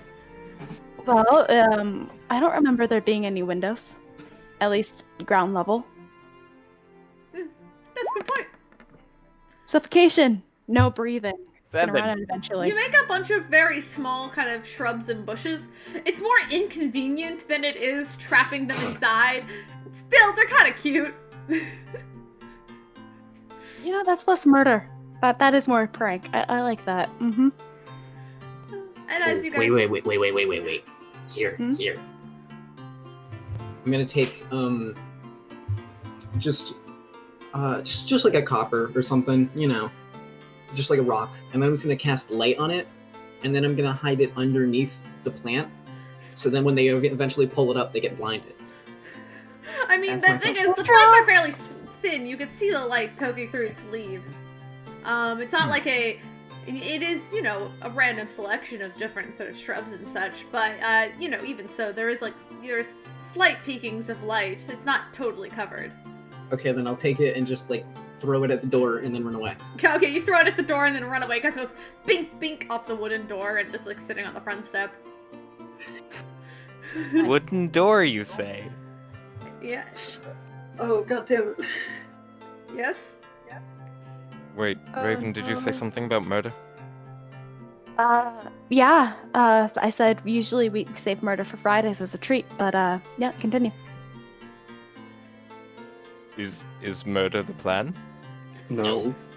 I don't think No. it should be. The only person we're killing is that dragon that is the dragon. I love how our paladin is staying oddly quiet. Alice is just standing there, bewildered. But also, from his previous line of work, he's not entirely against it. I could set the building on fire. Yes, I know you can. We're not gonna do that.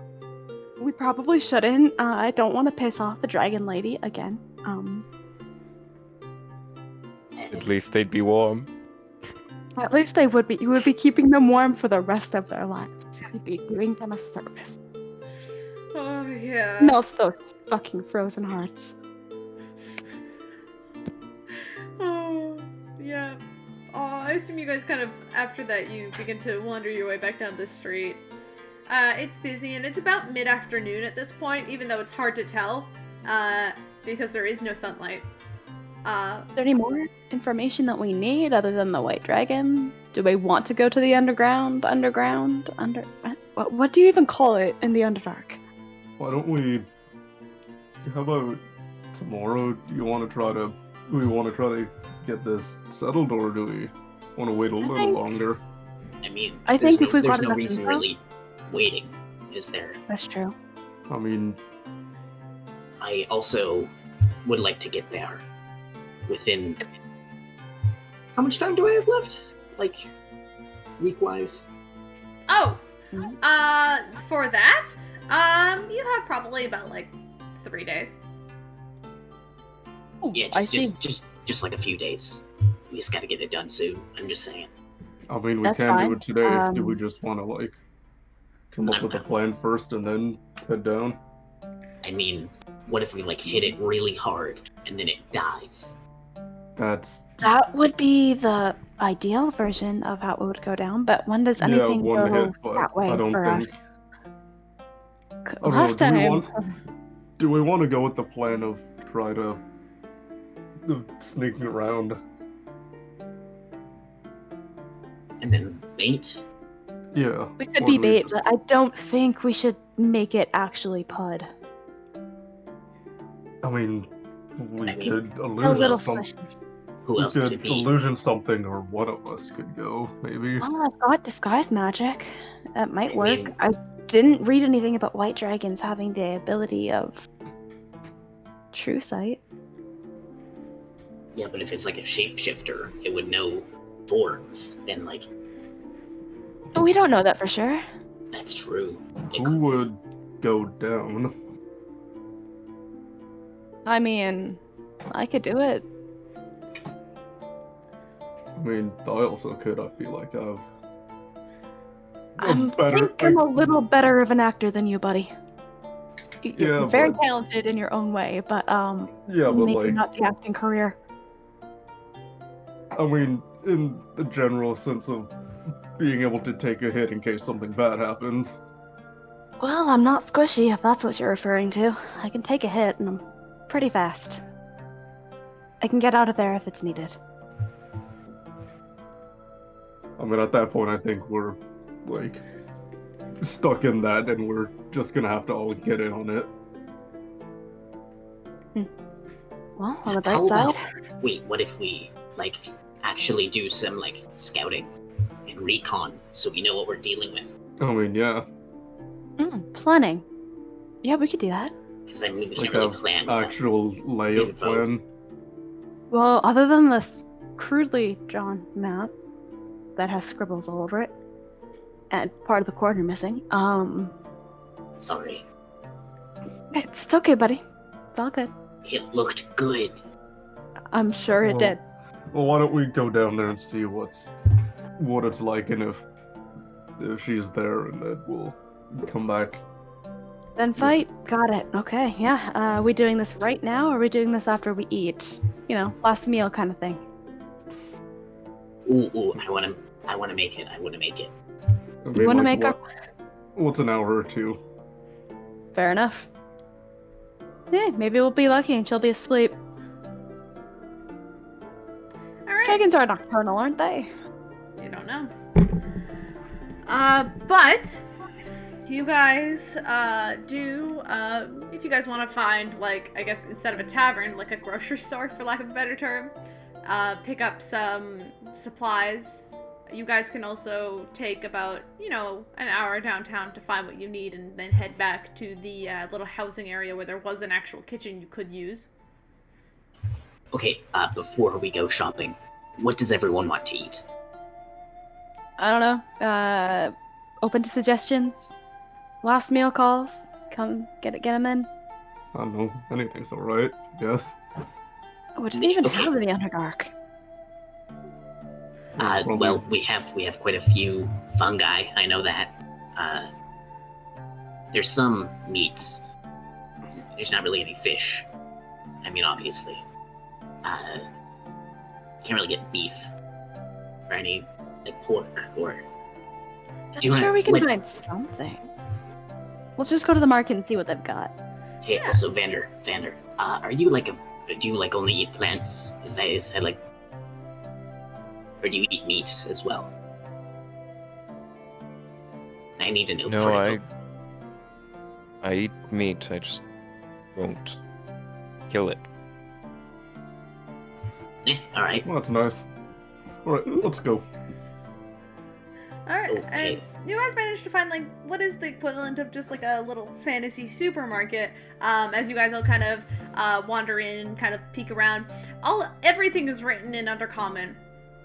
Obviously, I'm assuming it's been an hour, so I can't keep reading. You can't keep reading. You don't understand it anymore. Okay. A little frustrating, but it's alright. You had to, like, eavesdrop in on a couple of conversations as you were walking over here, but that was, like, the most of it.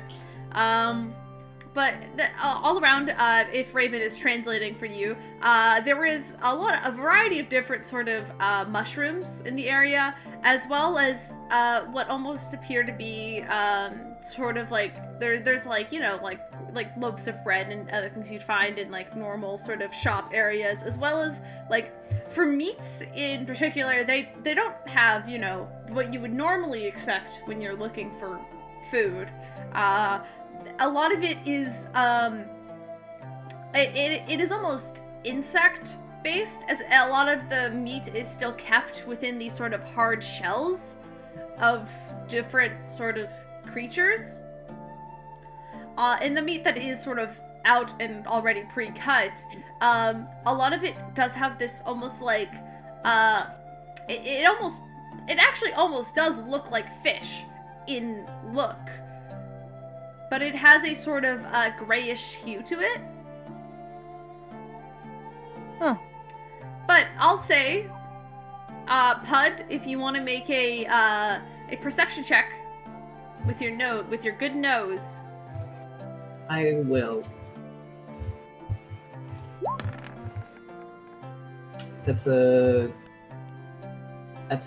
25. 25, yeah. With a 25, you easily sort of are able to navigate, and as weird as it is, and as much as you don't know how to read, you can kind of smell things out and go, that kind of smells like this, and that kind of smells like that. So what would you like to try and create? I'll take some of like the different shelled creatures, because I know I still have, I'll take some of the shelled creatures, and well, like, no, give me a meal. And I'll tell you how it kind of... I want to basically I want to use the actual shelled creature as like the bowl, and then I want to just give a lot of seasoning to the actual like meat, and then cook it, so then it's like really savory, and like it's like juicy and has all of the flavoring in it. Yeah, It's kind of like very seasoned lobster almost. Yes. Yeah. Perfect. Yeah. That's the perfect last meal. All right. Of course, because you guys walked here, it does take you a couple of hours to get back to the sort of house that Mhairi lent you guys as you guys all arrive. It is actually around dinner time at this time, if you want to roll your cooking check for me. Yeah. That's an 18. Oh yeah, it's actually pretty good. For stuff that you've never used before, it's surprisingly, like, very savory and very good.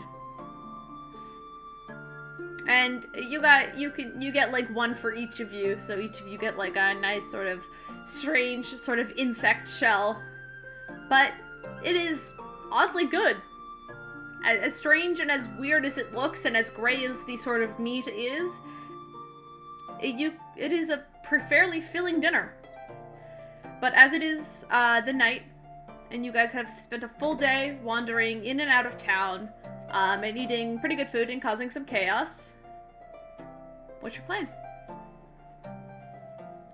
Alright. So, into the night? Alright. Yep. Sounds good to me.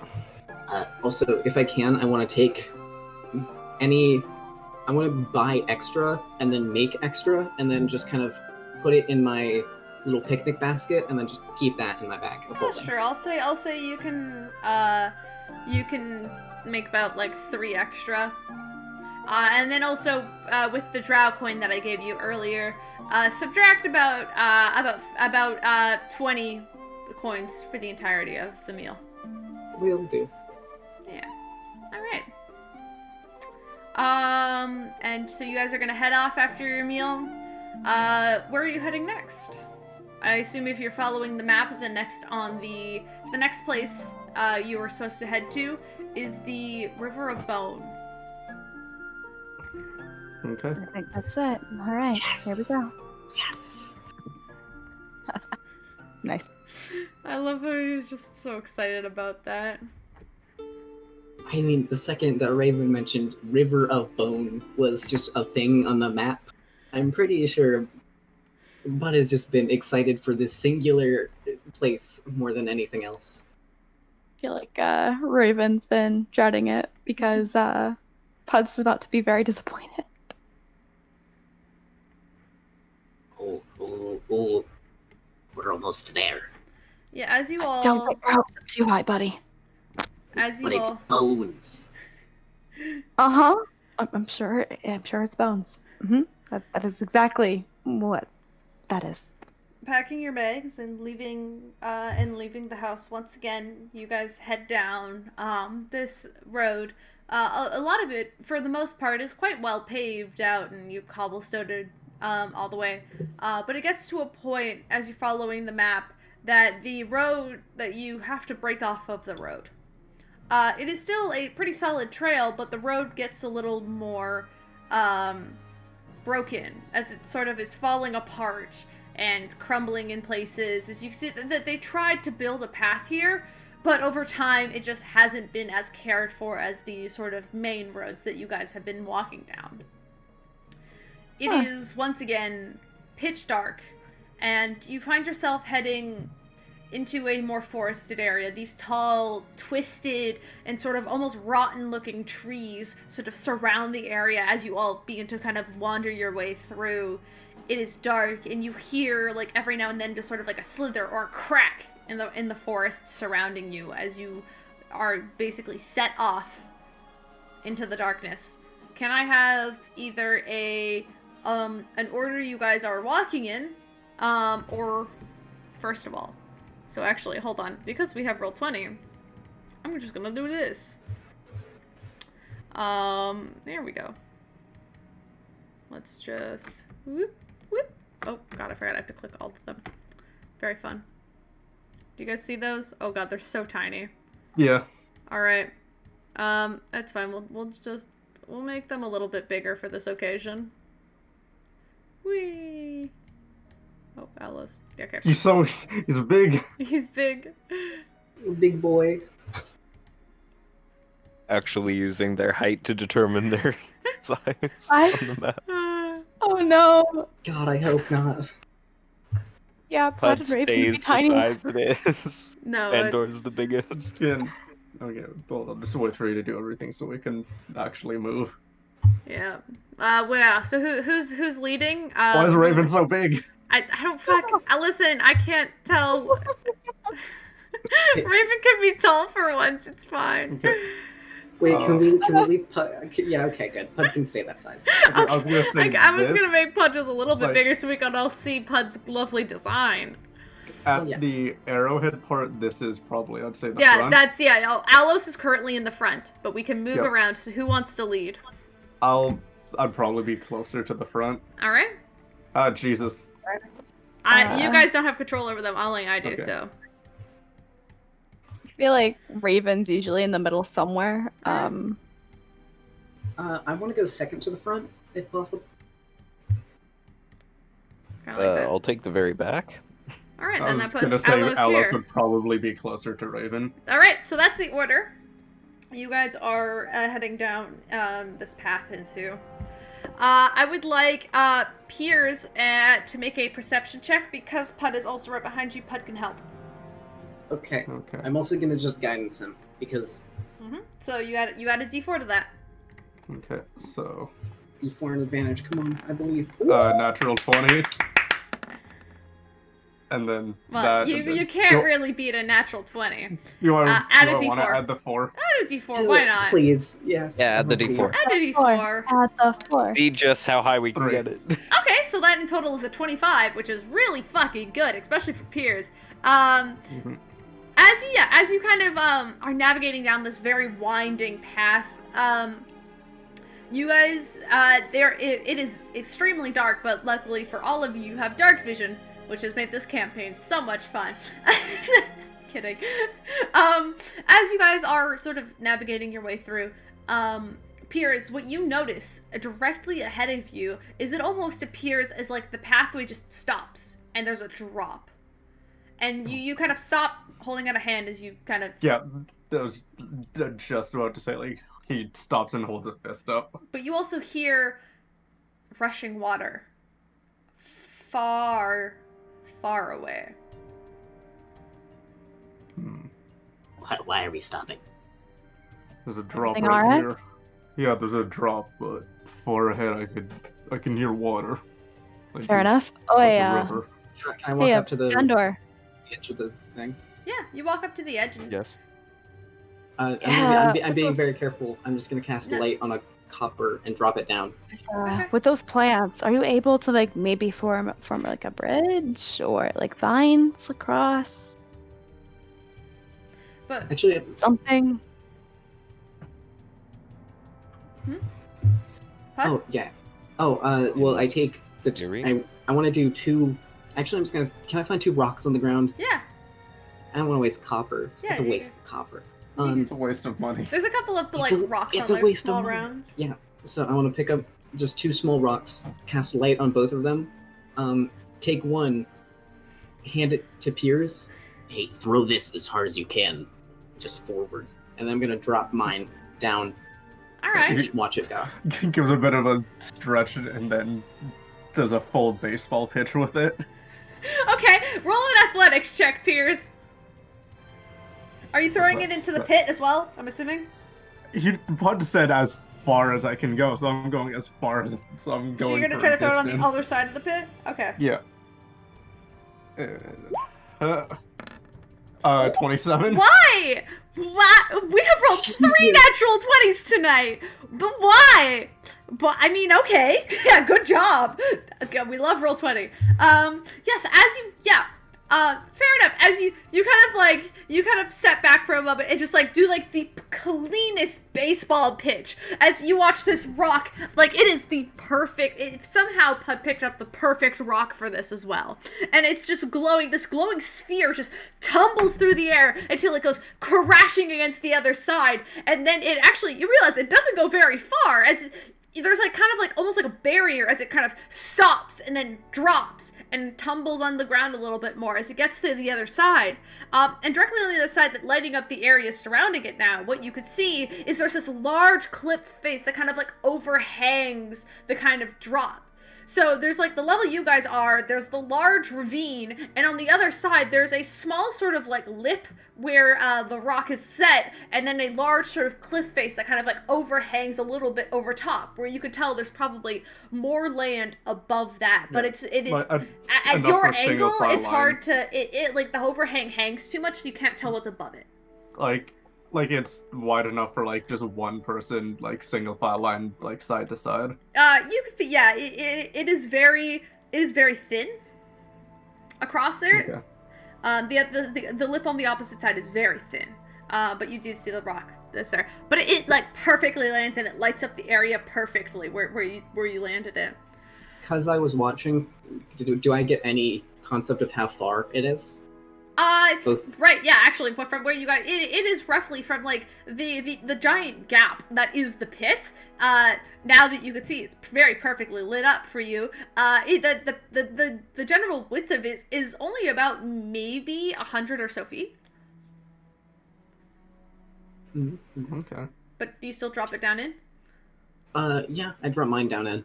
Yeah. I want to see how deep it is. So you look down, you peer over the edge putted, you drop your little glowing rock down, and you watch it tumble, and you just see the large walls, I think the stone walls as it goes down, and it just continues to fall and fall and fall until you actually see it hit the water, bloop, and then like it makes like a splash at the bottom, and you see, oh, there's actual water down there, and it looks to be maybe about 250 feet down, but as the light hits the water, you realize the water isn't exactly clear.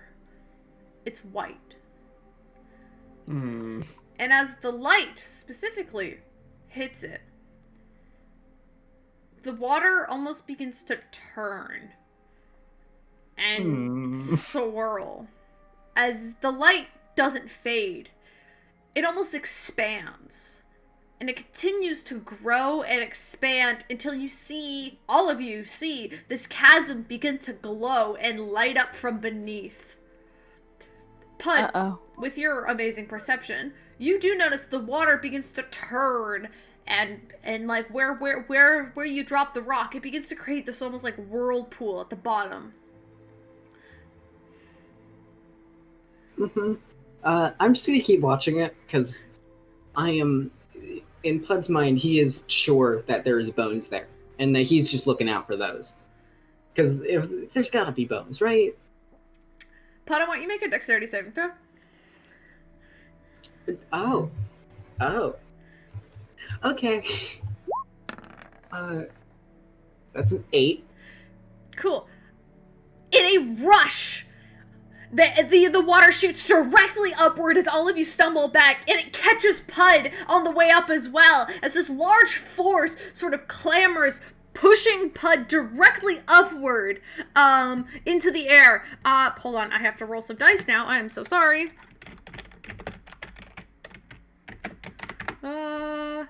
Sorry. The sort of creation that is just water. I need to... Give me a sec. I don't actually have my dice on me because I never come prepared for D&D anymore. We love this. Ever since I got the new desk. Here we go. We got dice now. Alright, let me, You'll be fine. You say that, but like, if it's too much damage, Pudd could just fucking die. You'll be fine. So take 17 points of damage as you are tossed up into the air. And all of you see in front of you this white, almost milky looking just source of just pure water standing before you. And actually within it, you actually do see like what almost appears to be a skeletal sort of figure that's surrounded by this gushing water. And also, inside one of its eyes is that glowing stone that Pudd threw down. I want everybody to roll for initiative, please. Yeah, no problem. Mm-hmm.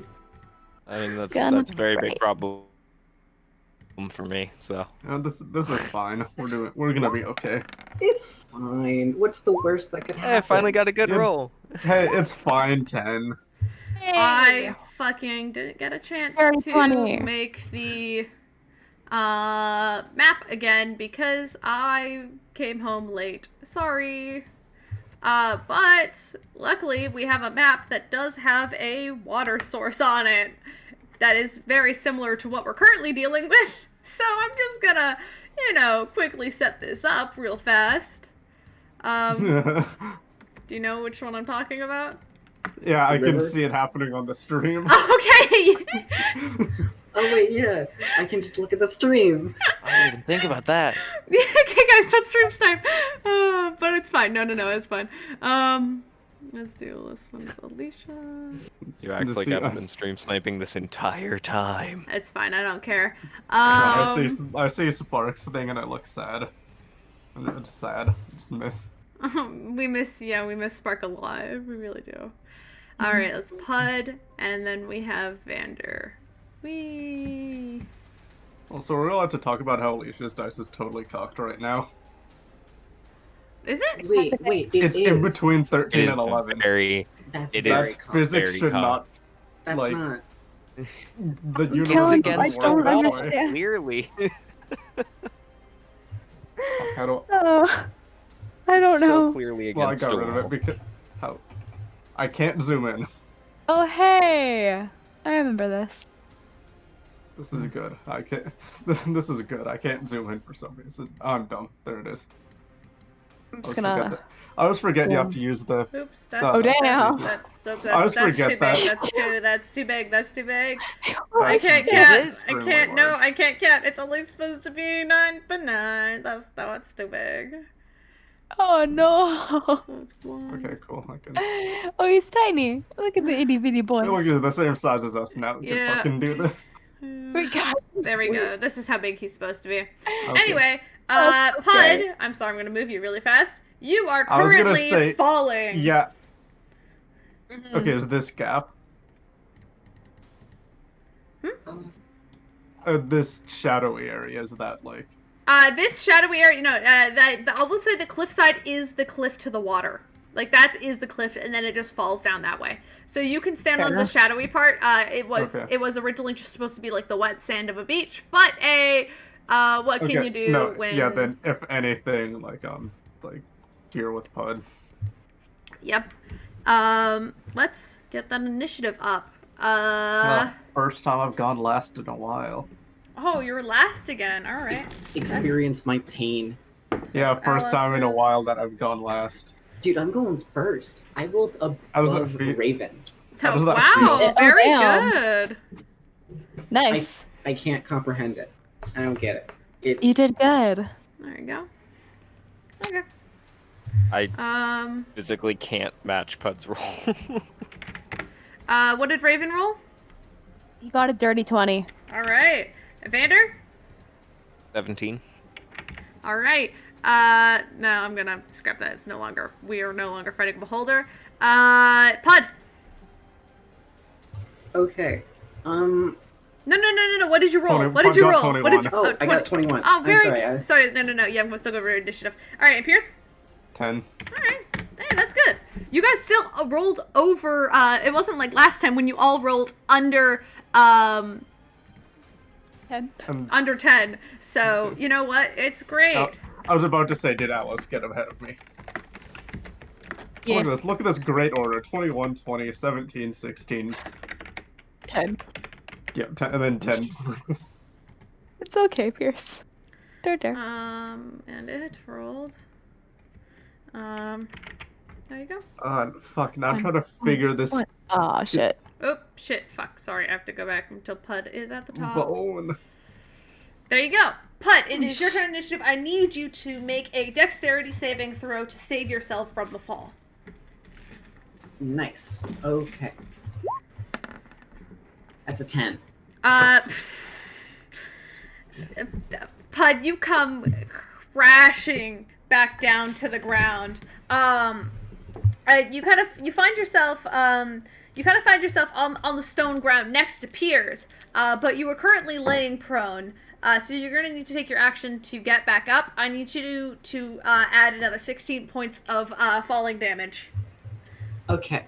Well, instead of getting up, can I just kind of like roll backwards? I'm not gonna get up. I'm just gonna like roll, you know? You can just roll. You can roll around a little bit.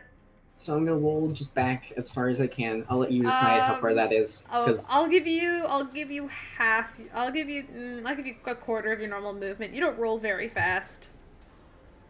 Yeah, okay. I'll go back just 2 then. Yeah. Sorry. And then I want to, from the ground, cast control water on the water. Okay. And I want to part it so then the skeleton is just out in the open. Okay. Roll, I guess, plus your spellcasting modifier?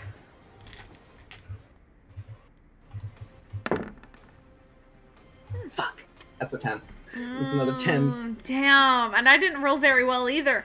But it actually does succeed. As you are pushing all of your force into this, trying to tear this thing apart, but it just doesn't seem to take. You are pulling at the water, but it still almost appears to be like it itself is a water source in its core. As you're trying to pull it apart, you manage to part some of the water, and some of the bones do actually kind of creak and poke through slightly, but it's not enough for the bones to fall out of place. Yeah, I just want them to be open so the Peirs can hit them hard. All right. I guess with that, it is actually Peirs' turn. Or no, it's Raven's turn. Right, Peirs is last. Sorry, bud. Sorry, bud. I just laughed at you. I feel bad. No, I don't. That's fine. Nice. A lot of people laugh at me all the time. I laugh because I love you, bud. It's okay. I don't know if I want to get too close to this thing, so I'm just gonna do an Eldritch Blast for now. Okay. Yeah, You can curve that, right? Because I'm right in your fucking, line of sight. Yeah!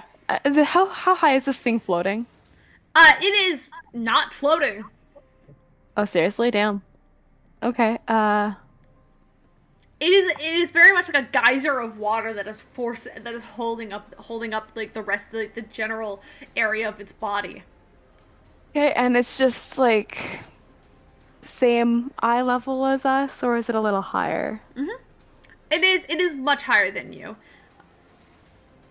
How high specifically you, Raven. It probably from the les. The head is probably somewhere between probably around 11 feet higher. This thing is huge. If I just shoot it above Peirs, I will not hit him. Yeah. Okay, yeah. Yeah, if you shoot above Peirs, yeah. You probably... Here we go. 3, 2, 1. Alright. Does a 23 hit? 23 does hit. Perfect. Alright, let's get that T10 going. Oh, come on! What is it? It's a 1. He takes 1 point of damage. Aww. With 1 point of damage, you kind of slam into it, and you blast it into the shoulder, and as its shoulder kind of, the water sprays for a moment, but it quickly reforms, as its sort of one glowing eye singles out, looking over the crowd. Fair enough. Damn. Okay. Right. It is now its turn. Because I realized it wasn't a door because it rolled an 18. I'm sorry. I'm not sorry, actually. It is going to,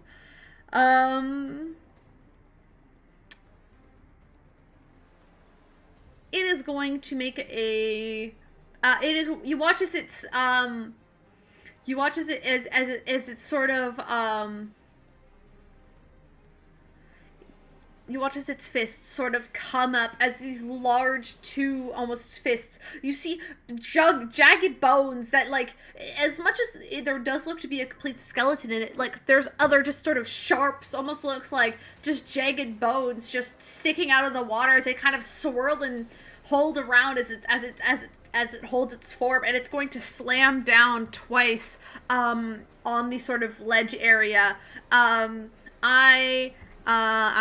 sorry. I'm sorry, Peirs. You're just like right there, bud. Luckily, I don't think that hits.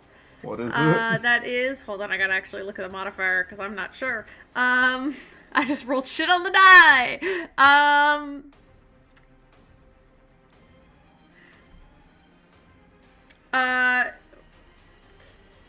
Actually, that might hit. Does the 17 hit? Nope. Never mind, it totally misses. But I do need you and Puud to make a dexterity saving throw. Oh, yay. Okay. As you watch as the hands come crash right next to you.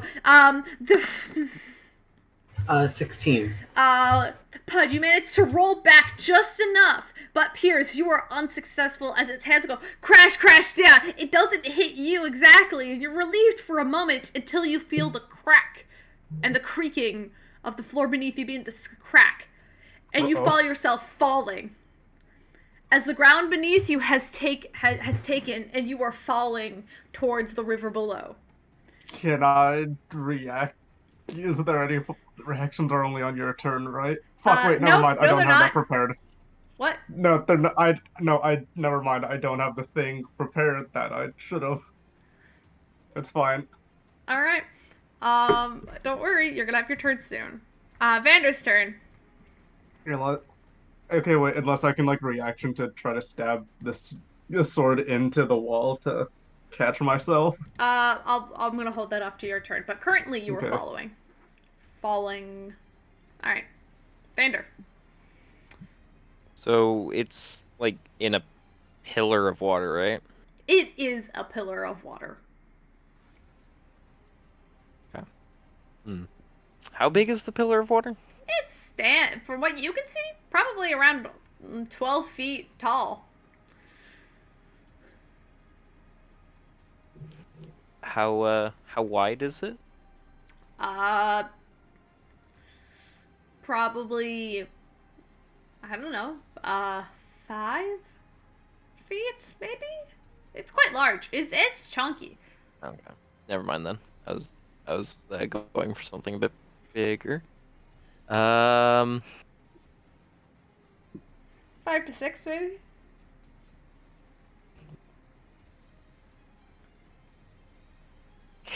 Okay. I'm going to cast Insect Plague. Nice. So it needs to make a con save 17, as there are now there's now a plague of insects in a 20. Where are exactly putting that? Because that might be in the radius. It's a 20-foot radius sphere focused right on it. All right. 20 is. Hold on. Yeah. 20 feet is. Yep. All right. Cool. Good to know. Was it Constitution? Wait. Can you center it and go upwards, please, or go to one corner, 20 feet? Has Peirs? Dante? Wait. Has Peirs fallen? Where am I going? Peirs is falling. No. You're not going anywhere. Can you just like make it that and then go to 20? Like make it go 20 to a corner. Okay. Perfect. Okay. Now go to the other corner. Oh shit! It goes higher. All right. Well, I see how it is. Hold on. Yeah, it's All right. There's that corner. So yeah, it would be Holy here shit! for I'm this barely out of corner. reach. Here for this corner. You actually are just barely out of reach. I can't. Okay, so it'd be this corner to this corner, all the way down here, and then down here. Yep, perfect. How far has Peirs fallen so far? All right. Right now, barely any. But the ground is broken. When we get to his Dude, should I make the save now or later for the fucking bugs? Nope, you gotta make it now, because you're in it. Right now. Sorry, Peirs. Alright, what do I need to make? What kind of save do I need to make? Constitution. On. Perfect. 23. Oh, no. That's 16. 16 fails. Okay. So And 23 is good. 23 passes, so you'll take half damage. Way to be a team player. Yeah, you're welcome. So I'm gonna go ahead and roll damage. I'm kind of glad Steven isn't playing like a mage, because I know fully well this would be fireball. That's 19 damage. Yeah. Oh, you know it. You would not give a shit who was nearby. You would cast fireball no matter what. I don't care how big the room is. I cast fireball. Alright. It is 19 damage. Yeah. And then that's halved. What is that? What kind of damage is that? It is piercing. Alrighty. Fuck, what's half of 19? Alright, sorry. What is half of 19, Around actually? up to 10 or down to 9. I'll give you 9. Okay. As you watch as Vander. Oh. You watch as the insects do swarm the area, just briefly missing Peirs, as you see him just falling off the cliffside. But as they kind of go in and jab at the sort of bony creature before you, it does take, but it doesn't take as much as you were hoping it would. Okay, as long as it ends its turn in there, it'll have to keep making that save. All right, no, that is okay. It's not its turn yet. But yes, right on. Okay. I need to open. Now it's Alos's turn. I need to open his sheet quickly. Hold on. All right, Alos. Seeing what the fuck's happening, and not entirely liking it, is going to use his movement. I'm going to quickly. Okay, well, he can't. Yeah, he's going to run up. He can't entirely get there. I don't think he wants to anyway. Because there's a bunch of bugs. He's going to get up there, and he's going to gently just tap Raven on the shoulder, casting Shield of Faith on you. So your AC is bumped up by 2, I believe. 4. Hell yeah. Can't touch it. Do. Yep. Actually, hold on. Is that what it does? Let me actually quickly check, but I believe that's what it is. I love playing so many just so many paladins. Where is the spell? I need to get up. There it is. Yes. Yes, so you get in a shimmering field around you. Oh, shit. So, okay, so both you and Alos, so everyone within a 5-foot radius, so as long as you are directly around him, you also have a +2 to AC. So, that's great. So, Raven, you and I have a +2 to AC. He has absolutely no ranged attacks or any way to get up there.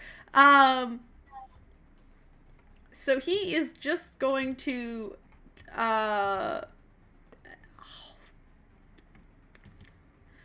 he's just going to hold his action, as he holds out he just holds his sword ready, for anything to happen at this point.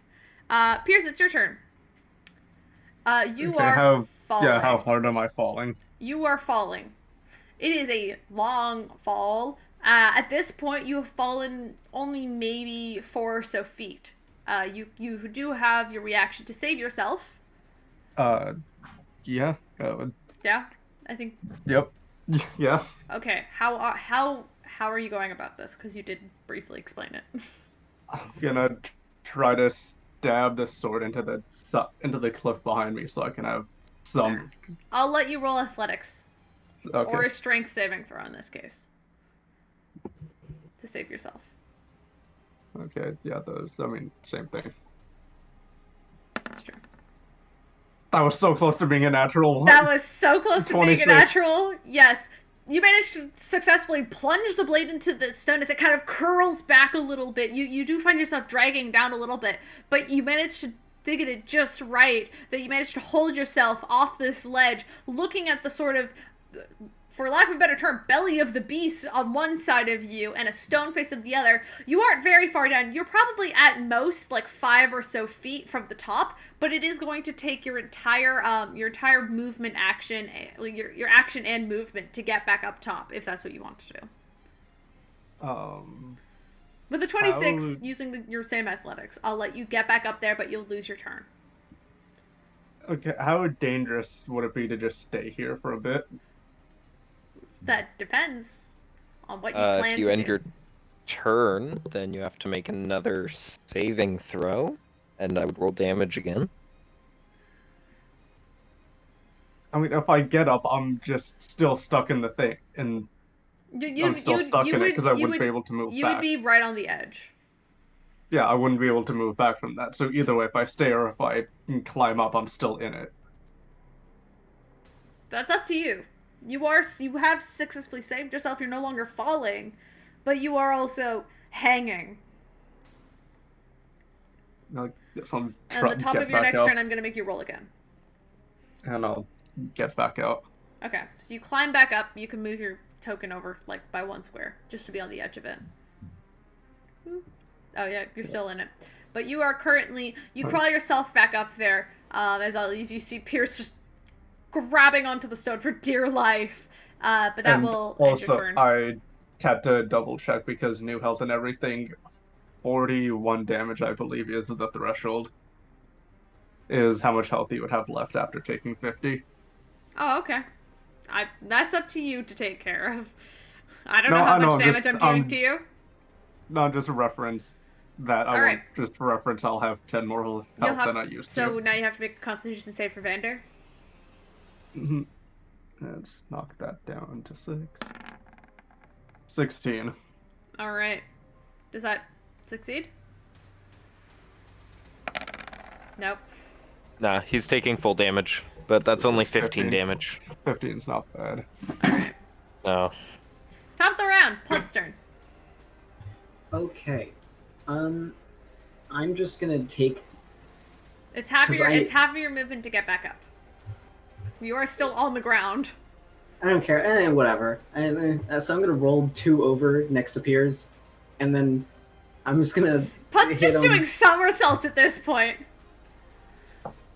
Yeah, it's more like I've stopped, dropped, and rolled, but I've just kept rolling. And I'm just gonna hit a 3rd level Cure Wounds. Okay, cool. Because this is my bud, and my bud needs help. How much? 3d8.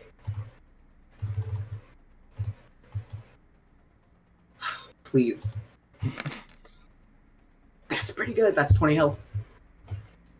Alright, you get 20 hit points back as Puud rolls over and just gives you a gentle tap on the wrist. Is that your turn?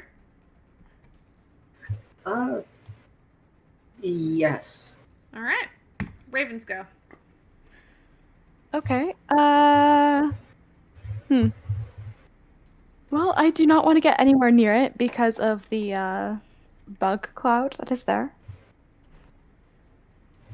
So, probably just another Eldritch Blast. Okay, go for it. When it says a total of 2 beams, does that mean I'm supposed to be doing 2? You leveled up! Yes, you can roll, you roll to hit twice, and then you go pa-pa, and you roll damage twice. Because you can do 2 now. You took another level of Warlock, didn't you? No, not yet.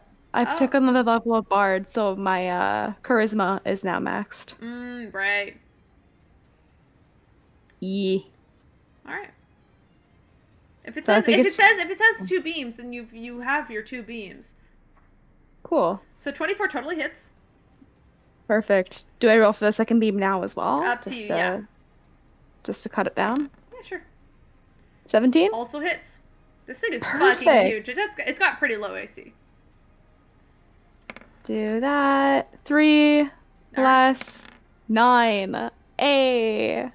All right. As you blast into it, way more successful this time. You're like, you feel like you've got a hang of it. This time around, it is now the elemental's turn. In a sort of fury, it begins to sort of lean forward, the water pushing up against the cliff edge that it had just destroyed, until it gets to about here. Because actually, it's got more movement than that. But I just want to quickly check how far it needs to be. Also, the insect plague is rough terrain, so it would have half movement. All right. Nope, that's good to know.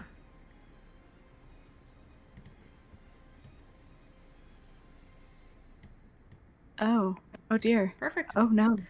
It's going to move right up against here. And I need Alos, Raven, Puud, and Peirs all to make Constitution saving throws. Oh, wonderful. Or I believe it's Constitution. Is it? 11. Is it? It's a Strength save. Sorry. Okay, Damn well, it. Reroll the two of you. Oh. Ooh, nice. That's a reroll then? Okay. 22. Yep. Straight up strength? Yep, just Strength. Oh no. Oh, great. That's worse. That's a 6. 16 wins. 16. All right, 16. Alice also got a 16. Puud with a 6 and Peirs with a 22. That means, I believe, everyone but Puud succeeds. Shit. Sorry. Oh no.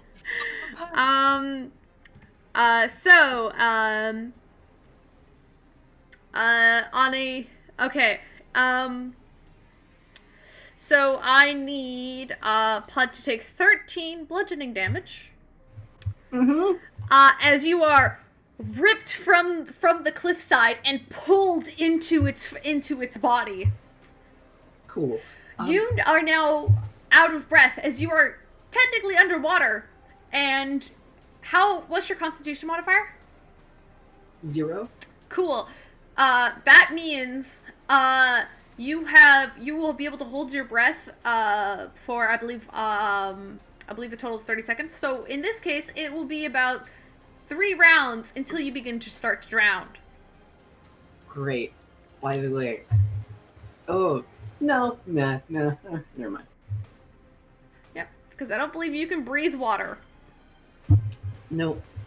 I mean, not with that attitude, but it's a skill I'll learn another day. Alright. Nope, come on. I could have helped with that if I had the right spell prepared. Shit. Wait. Aren't I in the insect plague now? Yes, you are in the insect plague now. Fuck. But sadly, I don't know if that will affect you because you were currently within the insect plague within a body of water, so the insects can't actually get to you. Nice.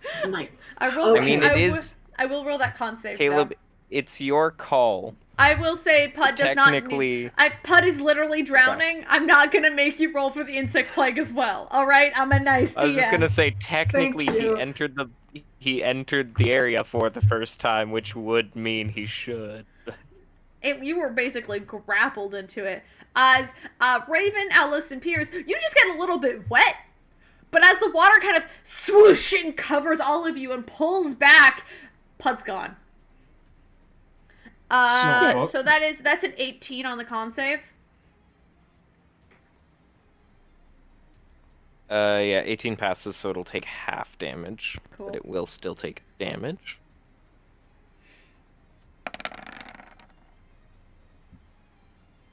So it'll take 7 or 8 damage, depending on how you want to round it. I'm gonna round it to 4.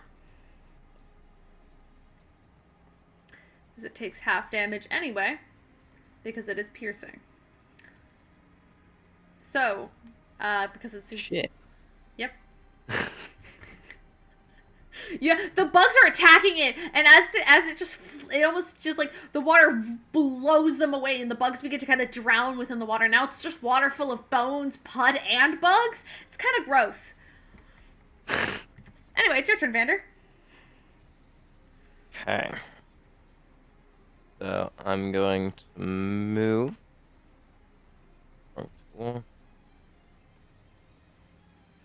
Here.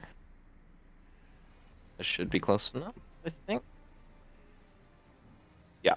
And I'm going to cast Frostbite, so I'm gonna need another con save of 17. Alright. That's a 9. Okay, so that fails, so it will take 2d6 cold damage. Yeah.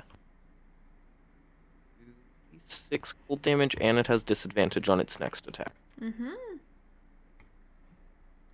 Would it be considered a soup? So 8 cold damage. Alright. Actually, as you blast into it with this cold damage, you watch it as its body freezes up, covering over part of the bone body as its body sort of tenses up and freezes over.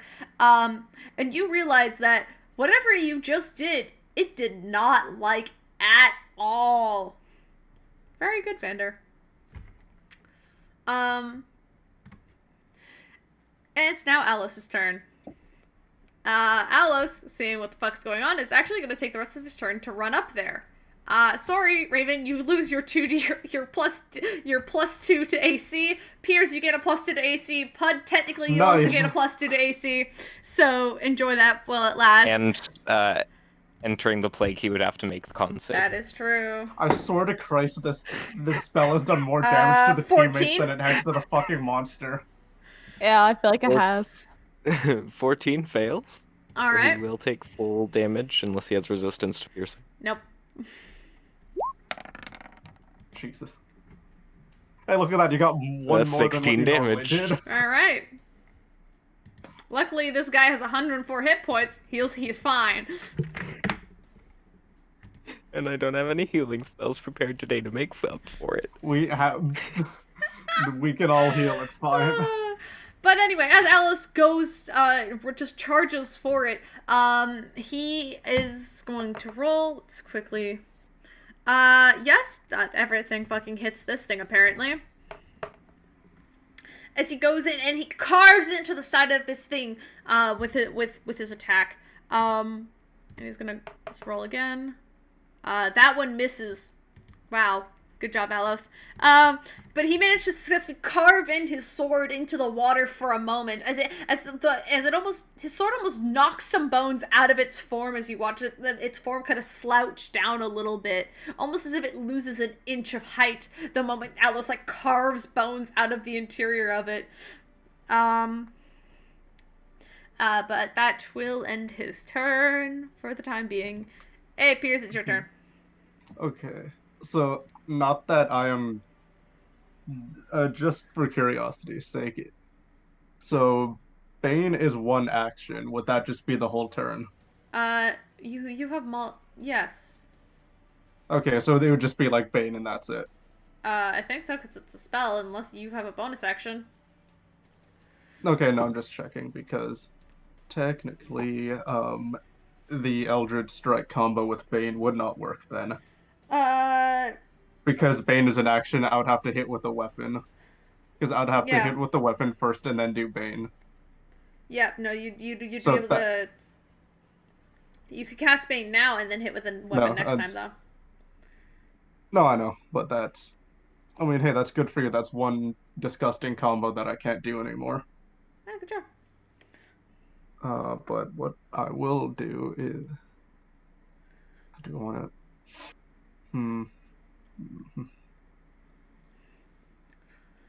You know what? Okay. So Puud is just 5 feet. Like, can I... You can actually see Puud, but Puud is kind of pushed into its mass. I just put him there for the time being, but he is within the water. is he within 15 feet of me? Yes. Peirs is gonna shout, "This might hurt a bit," and then cast Lightning Alert to catch Puud and get him out. Okay. So Puud, make a strength save. Or you could choose to fail. Yeah. I'll choose to fail. All right. So this I don't know, describe it. Oh wait, fuck! That's a lot more. I leveled up. That's a lot more damage. Just fucking roll it. All right, just roll it. Okay, hopefully this won't be that bad. Wait, that's electric damage in the. Yeah, that is. All right. Do I take extra for that or no? No. Okay. But well, I am down. Yep. But you're also in. I have you now. Yes. Yep. Yeah. I imagine Peirs just pulls Puud back into his arms. Yeah. No, I Spider-Man him back. Okay, Pud's just out. Yeah. Pudd's now unconscious. But I had 6 HP.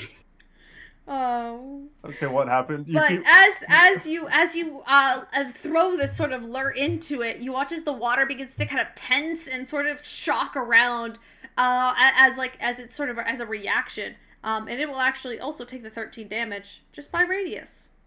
Nice. There you go. And because that was a spell, I can't do nothing. I mean, you are also holding a kobold in your arms right now, so. Yeah. And you have a movement, but your movement is half because you were carrying something. Well, I wouldn't actually say that. It's Puud. Okay. Puud is small. Puud is considered a small creature, so you could technically run if you wanted to. Yeah, no, I'm taking Puud out here. All right. It's like setting him down with the Raven. All right. Whoop. All right, you run. It will technically get an attack of opportunity against you, Peirs. So I'm gonna roll for that. That is. Never mind, that won't hit. That's a 9. Yeah, no. It swings wide, but misses as you manage to duck out of the way as Alos is basically trying to keep it distracted for you. All right, it's Pudd's turn. Do you want to roll a death saving throw for me? Sure. That's a 9. That's a fail. That just fails. Damn it. Raven's turn. Okay. I've got medicine. I can bring him back up. Mm-hmm. I don't know if I could heal him after that, but I could stabilize him at least. Do you have any healing spells? I do have healing spells. Do I just use the healing spell instead? Yes, absolutely. Yeah, that's how it works.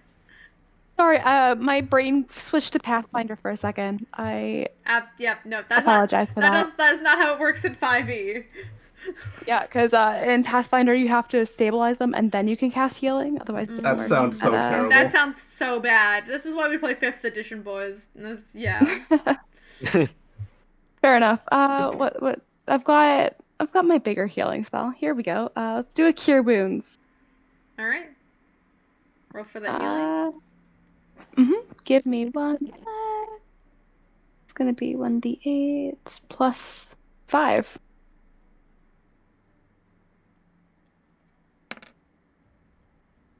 That's gonna be a 5, 6, 7 points of healing. But Puud, you are now conscious again, at least, as you cough up a little bit of water. Great. Bones have never done you bad until right now. Well, that was the water. That wasn't the bones. I forgive the bones. All right. Fair enough. He didn't get boned. Those bones will be mine soon enough. That's if you can get them. But oh wait, I don't get an action. No, no. Raven did heal you though. Which is great. It's now its turn. The elemental will once again slam its fists down, but the only person within its range now is Alos. So he's going to slam down on Alos. Both of them hit as you watch as watery fists come crash on top of him. Alos tries to stand his ground, but is just unable to. As he is going to take.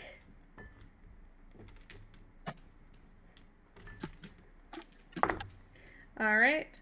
I'm just gonna go to this character sheet and then just put this in. And I'm not gonna tell you how many hit points he's at. Because why? You said that he was at 104, but he was like... And then he took damage because of Insect Swarm, and now he's taking more damage. Yeah, no, but I have faith that he's okay. Unless he falls to his death. Don't tempt Kaleb. Oh, no. No, he Please, gets, please. he gets to make a dex. He gets a dex He kind of save. didn't though. All right. Oh no. We just got him back.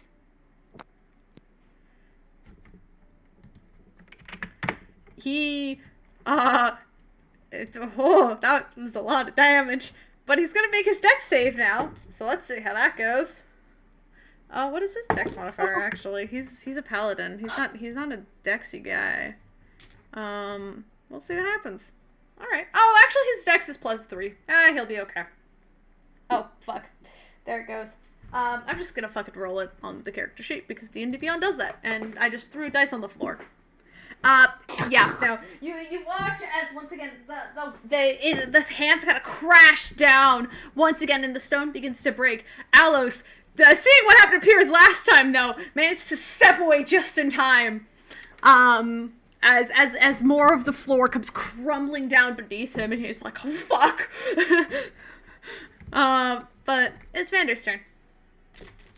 So I'm gonna need that con save for the bone elemental. Right. Thank you. I forgot about that. Its turn. All right. And then I'm going to have to get another one because I'm going to cast Frostbite again. Perfect. That is a 16 for the insects, though. We'll start there. Right. So that'll be, well, not full damage because you said it has piercing resistance, but Stop, please. fails the save. So that's 27. Halved. So That would be 14. 14, no. yeah. Yeah, that would be right. 13 or 14, depending on how nice you're feeling. That's true. Perfect. All right, I'll give you 14 though. I'm not that evil. All right, you're gonna cast Frostbite again. Yeah, so I'm casting Frostbite, so that's another con save of 17 DC. All right.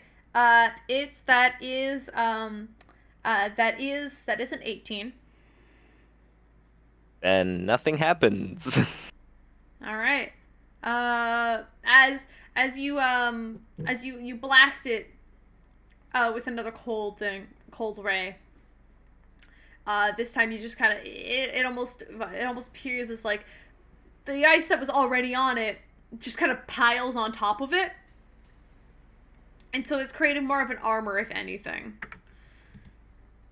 But it's now Alice's turn. Alos, this poor man being a little afraid to get close to the edge now. What can he do? Does he have, like, anything ranged? I don't think he does.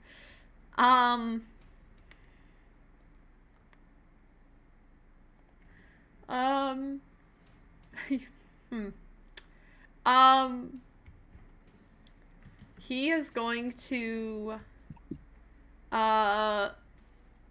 he's going to step back to about, well, I think he can actually make it to, yeah, he can definitely make it there. Fuck that. He's going to move all the way, he's going to run over here. Defense circle, Puud. Defense circle, Puud. No, he just, like, puts his hands on Pud's shoulders. Puud, get another how many are you missing right now? I am missing, oh fuck, mental math. Well, a lot. I'm at 7, my max is 52. Okay, cool. He's gonna heal you for 40 hit points. Oh, goddamn, okay. And he just leans down, he's just like, are you alright? I am now. Alright. Thank you. My hero. My hero. It's okay. It was my fault. I feel like this is water's way of getting back at me for drinking so much of it. I don't think that's the case. Just And then I'll grip his hand really hard. The water drank me. I think actually you might be right there. Peirs, it's your turn. Okay, you know, he is going to, like, you know, like, not when you, like, the quick thing when you rub your hands, like, you just, like, that slap.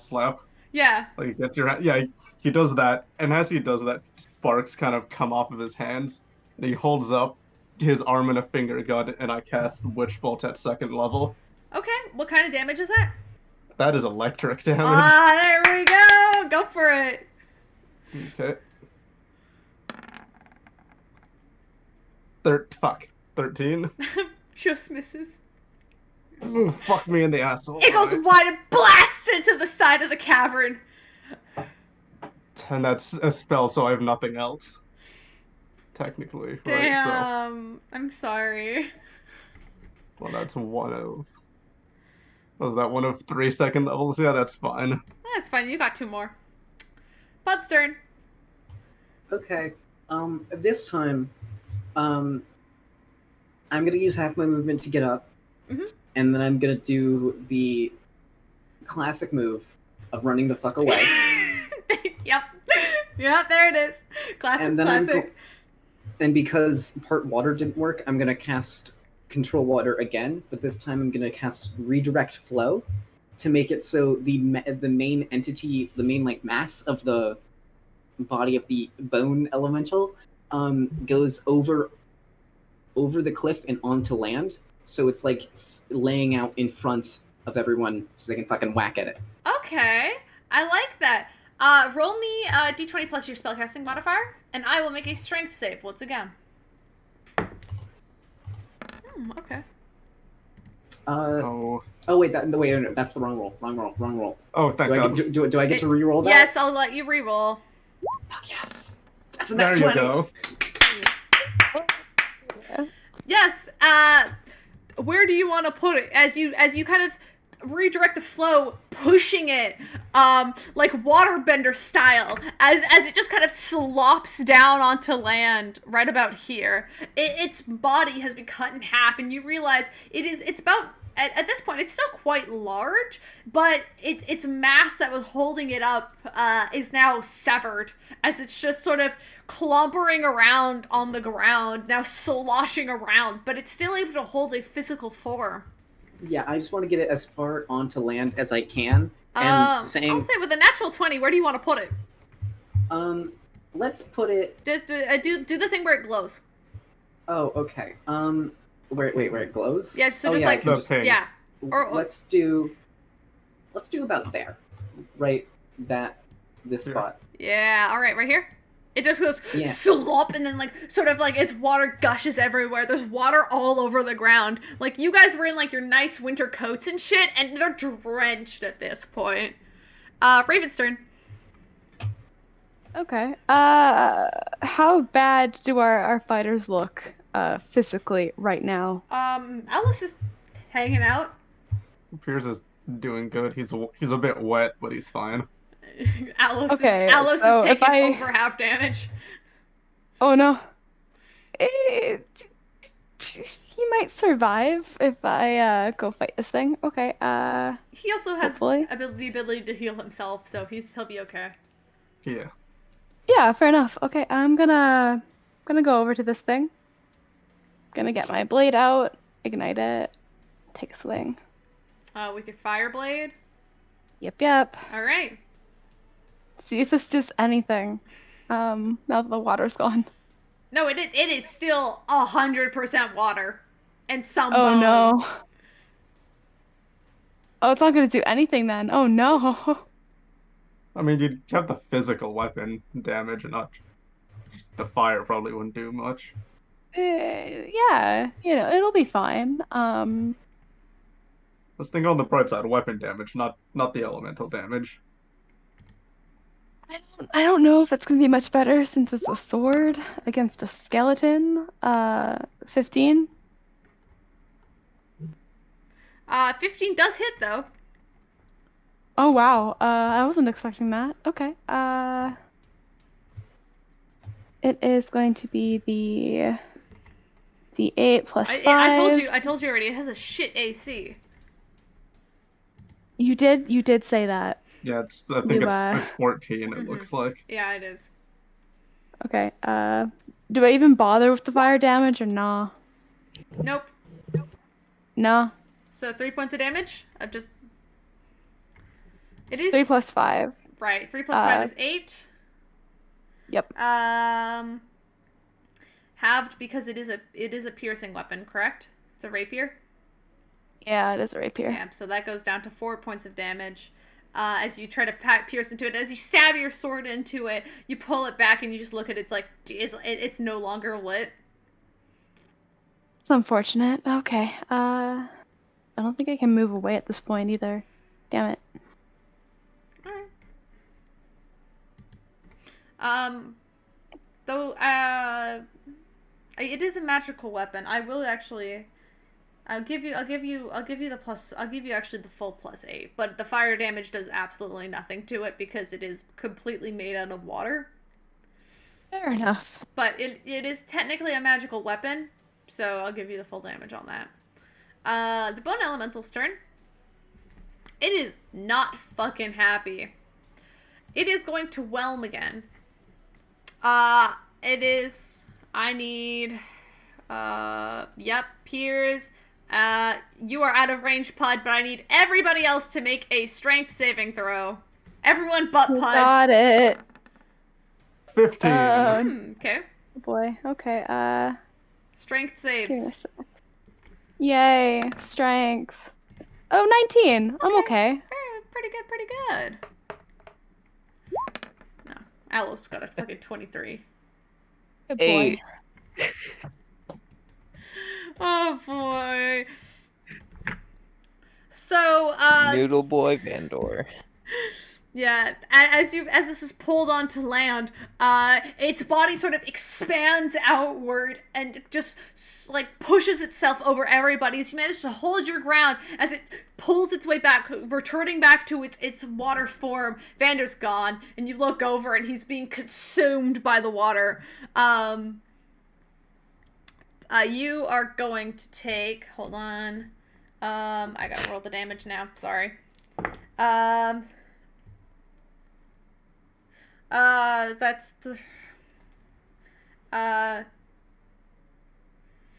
that'd be 18 points of damage as you are basically pulled into its, like, watery form.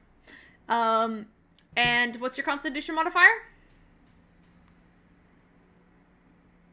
My con. Is this for how long I can stay there? Because Yeah. I can breathe underwater. Oh, shit. Yeah, never mind. Vandor, you're fine. It kind of hurt being, like, the slam against, like, the bones, and it kind of, like, rattled around your head a little bit. But, like, you kind of just... You get anxious for a second and then realize you can just breathe underwater. You're fine. Actually, you're fine. There's literally no threat of drowning in this situation. What do you want to do, bud?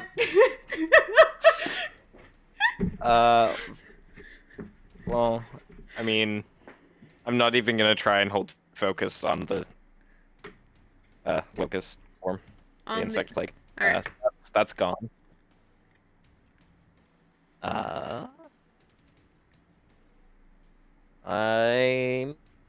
You can also try to get out of it.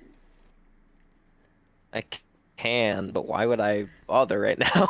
Yeah, Vandor's just, like, swimming around inside this water elemental.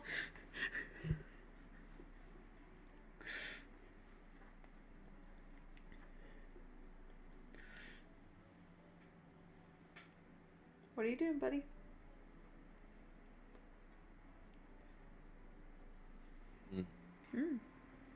I'm going to cast Blight on it, so unless this counts as an undead or a... Actually, no, never mind. Reading that would be stupid, so let's not do that. I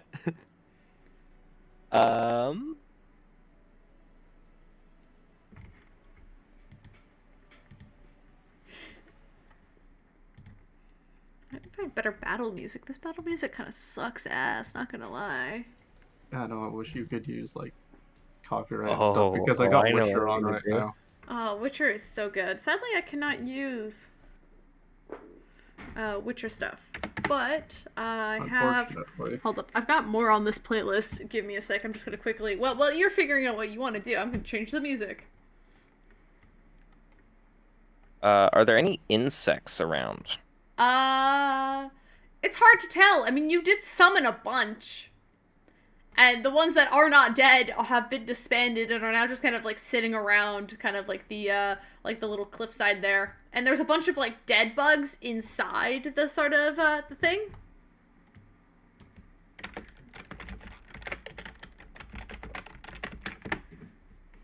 I'm specifically looking for centipedes, spiders, wasps, or scorpion. Make a perception check for me. With disadvantage because you are underwater. Well, it's sight-based, so that would just cancel out my advantage, right? Right, so you just straight roll.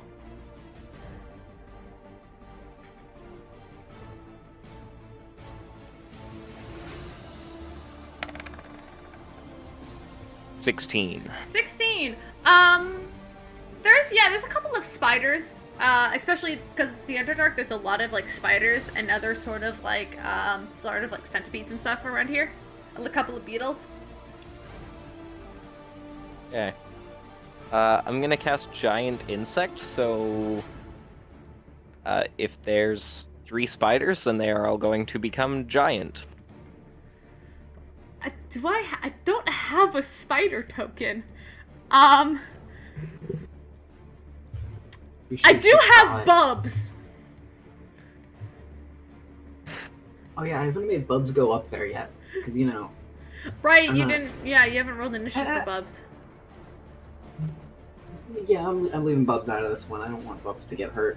That's fair. fair. Could just swallow more bones. Plus, I'll put them here, here, and here. Does that seem fair? These are all spiders. All three of the Bubs are spiders in this case. Yes, works for me. So as the rest of you look around and you just see these suddenly just 3 giant spiders appear. So they obey my verbal commands and act on my turn, and it says that your DM has the stats for them. I will grab the stats for them. But also, you can't cast verbal commands. You're underwater.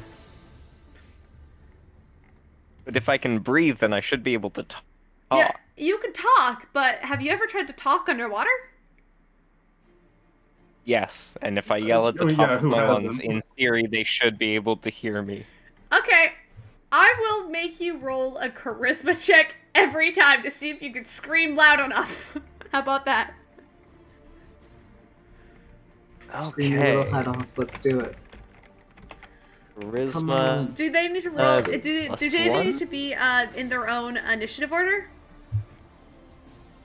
No, they go on my turn. Okay, perfect. Well, what do you command them to do?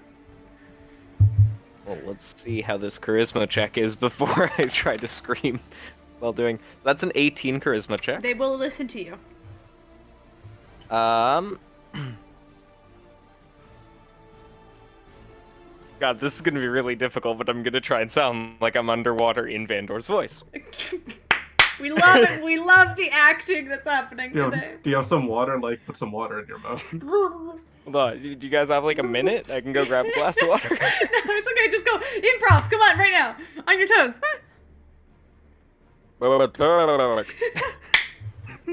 That didn't go how I wanted it to, but I tried. Attack. Okay. Did you specify what to attack? I'm just like gesturing to like the water around me, and I'm like, attack. Yeah. Okay. And they will go up, and I guess they're gonna try to do their bite attacks. So that's all they got. I'm gonna roll a couple different bite attacks against it. As there's 3 of them, luckily for me, I have 3 d20s, so I'm gonna roll 3, 1 for each of them. Let's see, what is the bite attack plus?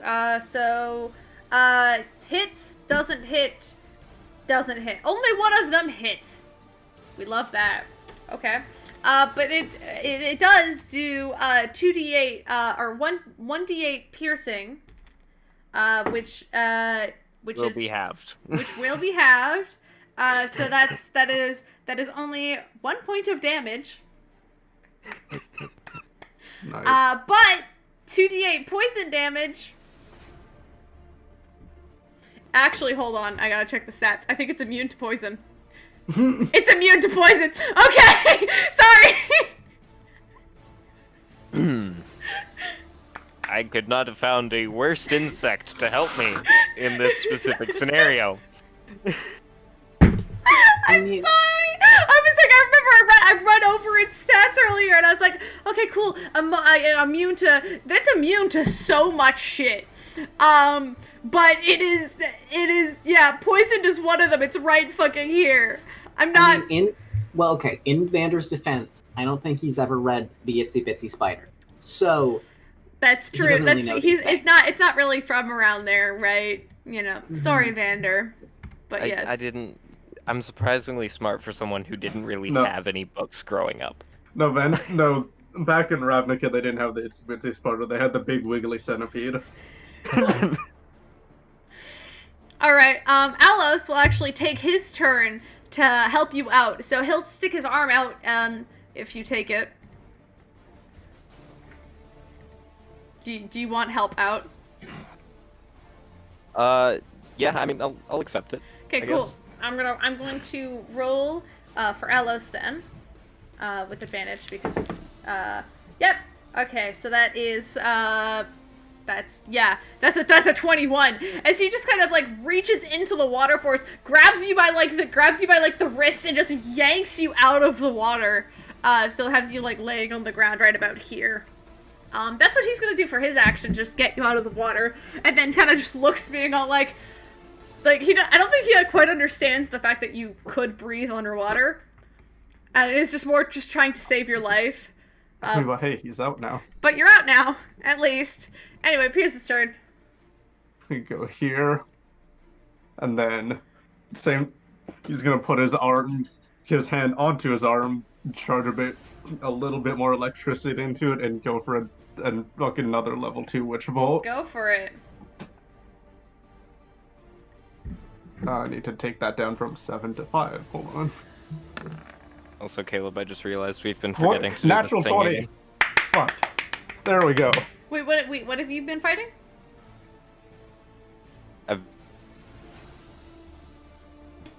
Steven? To roll the d20. Hello? Oh, there you are. Sorry. Yes, you just cut out for a little while. Yes, you should have been rolling a d20 every time you cast a spell. Why don't just make it up for me? Roll 2 right now. Okay, so is that just adding a second? Okay. No. You're not rolling anything. No, I know, but you get to double the damage. So whatever the damage die usually is, double it. Okay, well that's 2d12. Okay, you're fine. Neither are in that one. So. Yep, you're okay. Okay, so that's 2d12. Would that be 4d12 now? Yes. Okay. Oh, and then doesn't it get doubled again because it's like vulnerable? It is. Okay, well, just initially 18 times 2 because it is vulnerable is 30. Hold on. 16.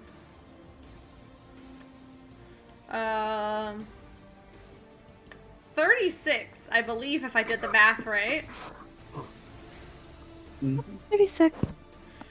As you watch it, its body seizes up as you blast into it with this electric damage, and all of its bones kind of rattle and shake as you watch parts of its like bones kind of fall out of its body. It's still standing somehow, but that did a fucking ton to it. It puts stinky Kaleb motherfucker. Yeah, I'm just gonna shoot I'm gonna head up a little bit. Maybe to about there. Yeah, okay. Okay.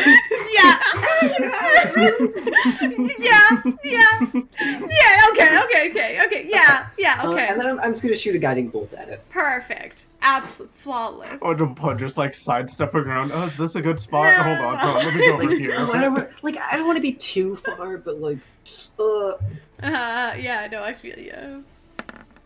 That's a 25. That totally hits. Yes. Oh, I didn't specify what level. I was doing it at 2nd level. Oh, that's fair. Okay. Yeah, go for it. Cool.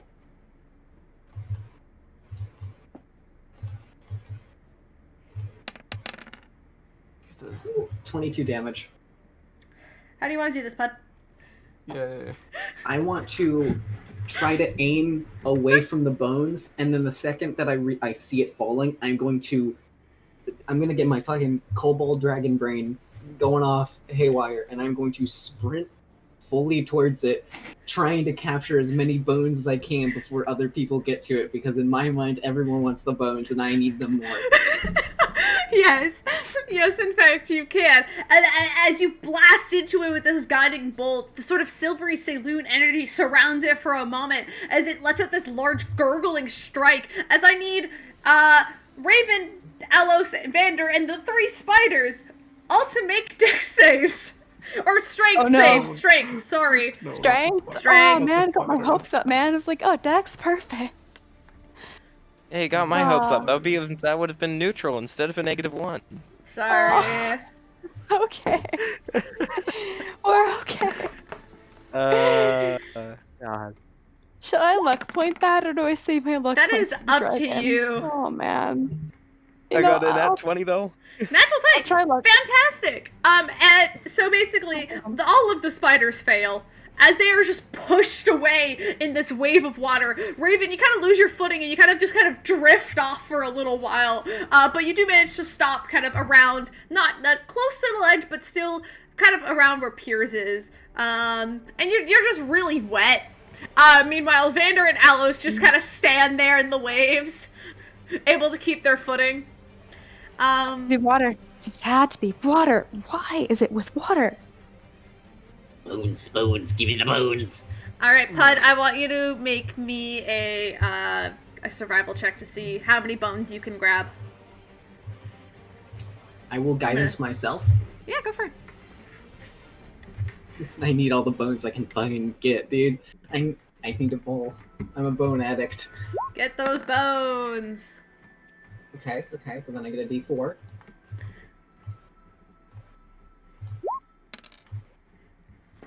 That's an 18. Very good. Alright, with an 18, I'll say you get 12 mysterious bones. I don't even get okay. I don't even get the description of what they're just bones. They're just bones. They have been so worn down over time that a lot of them just kind of turn into spikes. Like, they're bone spikes. You don't know what kind of bone they are. Some of them are bone spikes. One looks like it could have been a jaw. What kind of jaw, you fucking know. Just got 12 mysterious bones. Nice. That's 12 free bones, dude. That's woohoo! Oh, I'm still extremely excited about that. nice. But So, I as the guess that's why they called it, Bone River. River of Bones. Dude, this exceeded my expectations. Besides the You point didn't where I have almost died. Any bones here, Raven? Why is it with water? I always get wet. No, it couldn't have been a gentle river that just flew off the edge. No, it had to be a giant monster that splashed everything. No, it's fine. It's fine. It's okay. Yeah, but Raven, look. And I'm gonna like hold out all the bones. Look. Bone River. So, how are we planning on getting across the chasm now? I don't know. We're already soaked. Might as well swim than climb. I mean, why I'm don't being we- sarcastic. Please don't make me do that. I mean, we kind of cleared that up out of the way, so why don't we take 5 for a bit before heading over there? Alos kind of stands there and goes, I could use a short rest, actually. Yeah. Out of everybody, he's currently probably the most beat up. Yeah, Sitting currently at 32 hit points out of 104. You're welcome. I'll help patch you up, buddy. You're welcome for the bugs. He just like gives Vander a quick glare. I'm just picturing both Alice and Peirs just covered in bug bites. Yeah, they're like those tiny little tiny annoying mosquito bites too. It is summer. Tis the season, if you know what I mean. Can I walk up to one of them and then just like, out of curiosity, just give like one of their bug bites like a little itch? Sure. It's just yeah. like it's just like a bug bite. Maybe you'll get a little bit itchy, but you'll be okay. It's not poisonous or anything.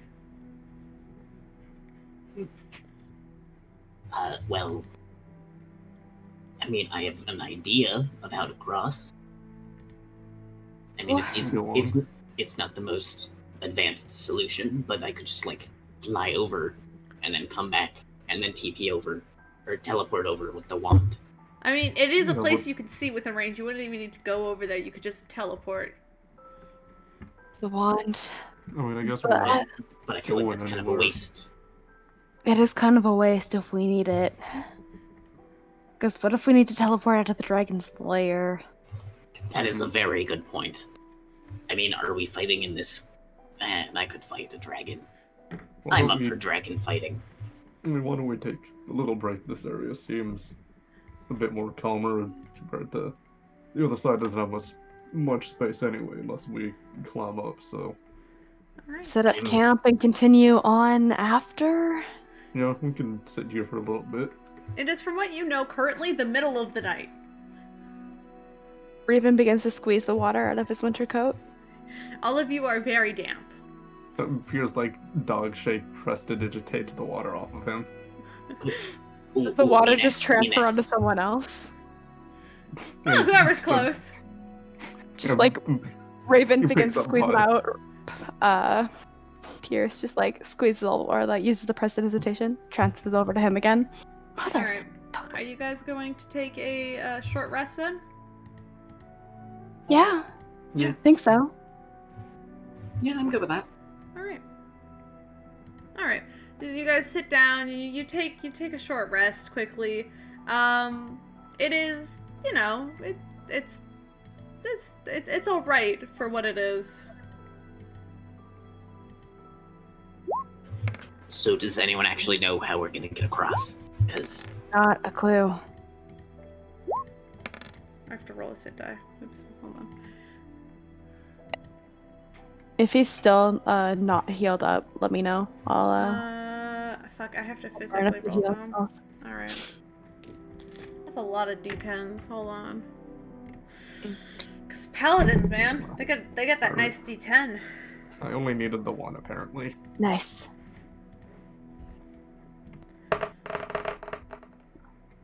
However, those 2 levels 2 spells will not come back.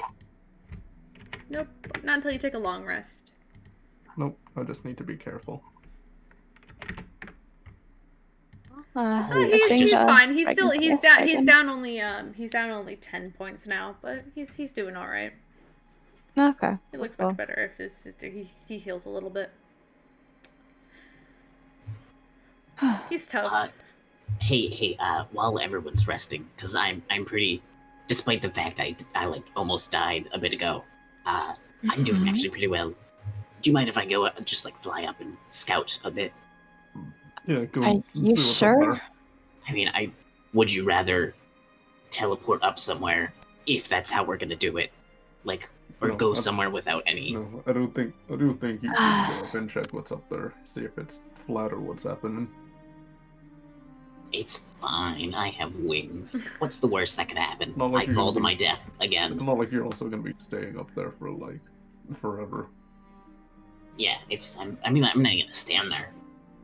Whatever. Just getting a peek and then coming back. Yeah, it's fine. I'm gonna go fly up. You go, and yeah, easy enough. Puud, you can fly up on top of the ledge. Make a perception check for me. Just because you're like, you know, looking around and such. Yep. That's a non-natural 20. Alright, so soft 20. The area around, it looks actually quite open. There's once again that sort of fake grass. That like patches of that sort of like, not fake, it's like this white grass. It's around everywhere. It appears to be a pretty open area. That after probably about, 60 or so feet actually begins to slope back down. So it almost looks like it's a hill that just kind of slowly slopes back down on the other side. Can I get like a look over the edge of that? Like, I mean, can I look down the yeah, slope? it is a pretty it's not a steep slope by any means. And so by looking down it, you kind of look around, and it's just a continuation of like that forest path. But there's a lot less of like that stone path that you guys followed to get where you guys currently are resting. There in fact isn't a path at all. It just looks like lost wilderness with stalactites and stalagmites sort of hanging around. And as you kind of look down, it almost appears that like this sort of the grassy area slowly just like dissipates until it's almost completely stone once again the further down it goes. But besides that, it's really hard to see.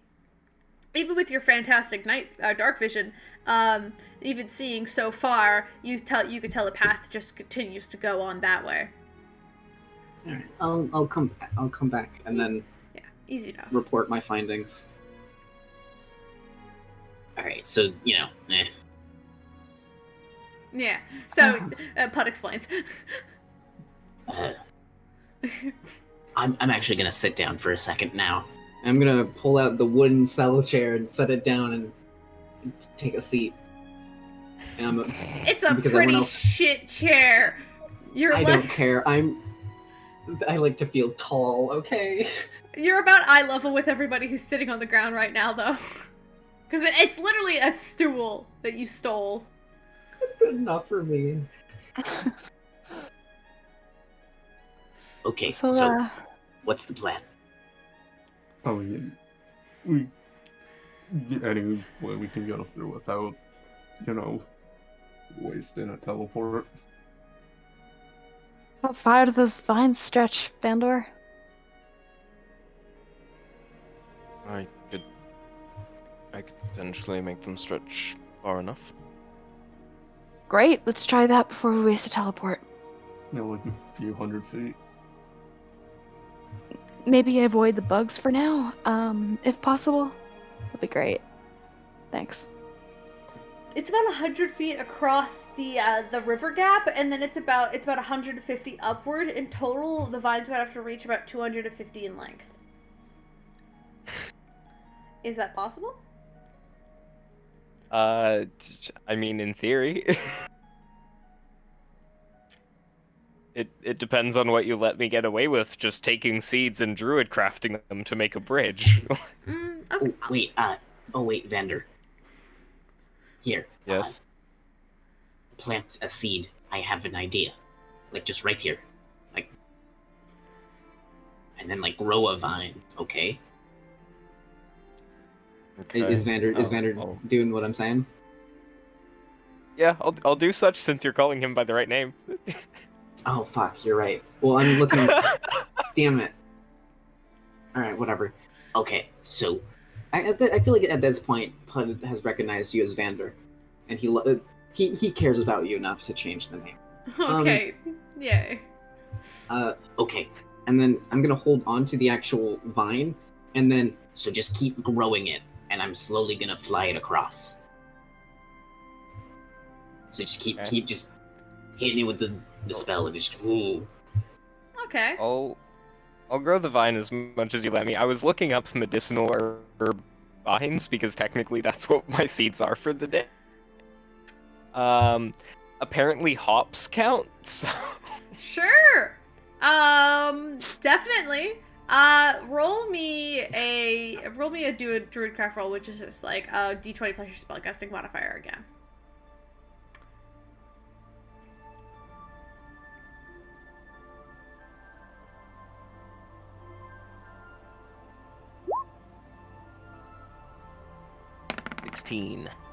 All right, 16. You do manage to get it. I believe they are quite thin vines, so they're maybe not the strongest, but you do manage to get it to the length all the way across with Puud's help. It's just maybe not as thick as you probably wanted it, but it does go all the way across. Okay, now we just need to do this like 30 more times. Maybe. How are you feeling, Right. Vander 2? I'll say, if you and Puud want to work together and work on this, it will take you quite a bit of time.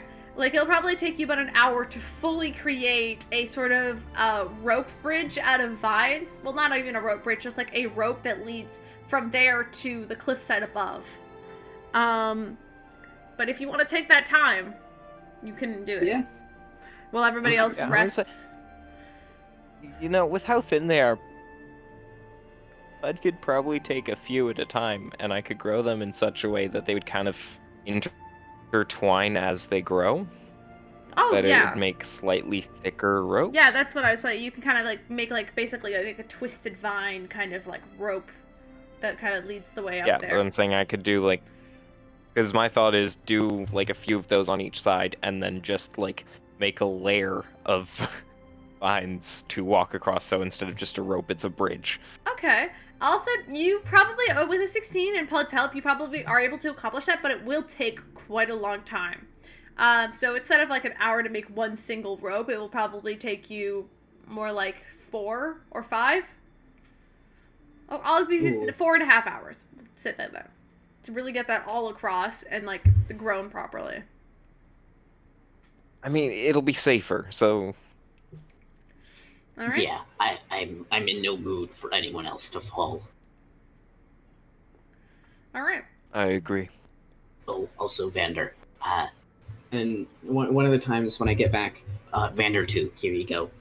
And I will pull out one of the meat shell things and hand it to him. Here we go. You're working very hard. It's good to eat. I'll just shove it in his hands and then take some more seeds and some vines and head back on over. Yeah, and you guys kind of do this back and forth for quite a while. It's so long. It's to a point where you guys could play an entire D&D session in the time it takes to build this bridge. But you do successfully.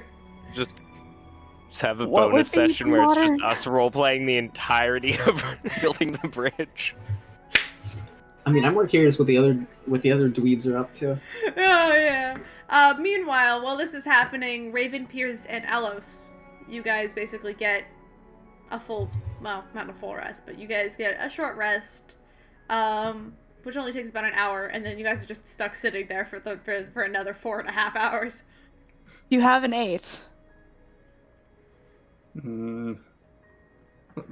No. You're supposed to say goldfish. Listen, I may be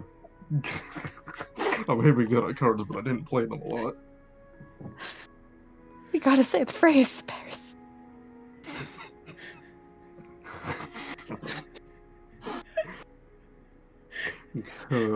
Go fish. Thank you. Alright, your turn. Doesn't technically have proficiency with cards. Yep. This is honest cards. I don't have proficiency either. I don't know what game you're playing. I mean, I listen, there's a lot of ways to play cards in a D&D game. Go fish, I am not entirely sure about. Roll plus your proficiency for cards to see if you can win? And I guess I'll roll for Alos. Alos will join into this game. He's not proficient in cards, though. Okay, well... I mean, I've got thieves' tools. 17. That's not not a proficiency at cards. I don't know how to... What would cards Do you have a roll lockpick? be? Just a d20. Plus, if you have proficiency, you can add your proficiency modifier, but to it, if not, just a straight d20. Yeah, no, I did. D20? Okay, I don't think I have anything that lets me do cards. Alright, so just a straight d20, and see if you can get over 17. Nope, I well, lose. Alos beat you with a 9.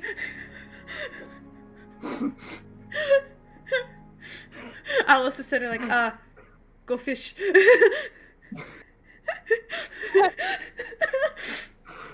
This is the stupidest thing we've done yet. I'm pretty sure it is. Like, we could just seriously pull up like fucking a card simulator, just like goldfish. Technically, don't we have cards in Roll20? I'm not. We are not pulling that out again, guys. I refuse. Oh, come on! No. It's like It it's like a so disease. well It's like a disease, and you can't get rid of it. Yeah, It's impossible. You can't get rid of him. But That's true. Oh god. I'm not gonna make the joke I almost made. Not while you're streaming. I hate you. But I think as you guys finish the bridge and you finish your round of Go Fish, Peirs just appears to be winning the entire time, and it's oddly a little bit frustrating, but Alice is just happy that he gets to play. The bridge is complete, finally, as Vander and Puud, you guys are tired. Your little wings aren't really made for that kind of back and forth flying for multiple hours on end. I would fly over to Peirs and just sit on his shoulders and then just kind of like take a nap. Yeah, that's fair. Because it is also probably around 3 or 4 in the morning at the time. And you don't know how much longer it's going to take for this journey. But the bridge is complete. I'll be back in like a minute or 2. Oh. So do we just want to cross the bridge now? Well, what I was going to say is, it is the middle of the night. There is a bridge complete. Whatever happens next, we will come back next week. Okay, fair enough. It is almost 10 o'clock. And honestly, I feel like this is just like a really calm moment to kind of finish here, and then you guys could start the next portion of your journey next time, because you guys took a short rest, or if you want to take a long rest and then return to it, that's also yours. It is currently the middle of the night, so we'll see for you, and then also for us. So that's how it works. Yeah, okay. Yeah, That's D&D, baby. That's D&D, baby. Steven left, but we'll just tell Steven that we're done playing for now. That was such an awkward time for him to leave. Yeah, that really was. That was like really. He was like, "I'll be back in a minute." I was like, "Steven, I'm literally about to leave," but I couldn't tell him not to go. So it would be kind of funny if we all just left the call and then he just showed up just a minute later and we were all. I'm not that mean. No. It would be funny. It would be kind of funny. Oh, never mind. He's here. Damn it. Hey. Nope. I am back. My Okay, cat welcome left while I back. was away. Aww. Goodbye, Fluffy. She was just taking a nap in my hammock. Aww. She saw my open bedroom door and fled. That's fair. But yeah, no, we're done for tonight. Just letting you know. We'll leave it here, and then next time we can continue the adventure for the next leg of your journey. Oh yeah. Yeah. Cool. All right. This is usually where I hit stop recording, but I'm streaming, so just be a sec. Cool beans. Wait. Thank you, viewers, for hanging out with us. Yes. Thank you all very much. Yes, thank you. You should host Mhairi. Should I host Mhairi? Is Mhairi still? Let's go. I think so. All right, let's go raid Mhairi. Why not? Fuck yeah, dude. Fuck yeah, dude. Mhairi's gonna be so fucking confused, but let's go. Let's go. I have to open up my stream manager. Give me a second. Let's go be the most annoying raid possible. Yeah, they're fucking still up. Let's go. Let's go start that raid, boys. We're gonna do stopping from one D&D thing to another. Let's go. This is how Twitch stream works. Yeah, let's go. Let's go. And then I'm gonna stop streaming.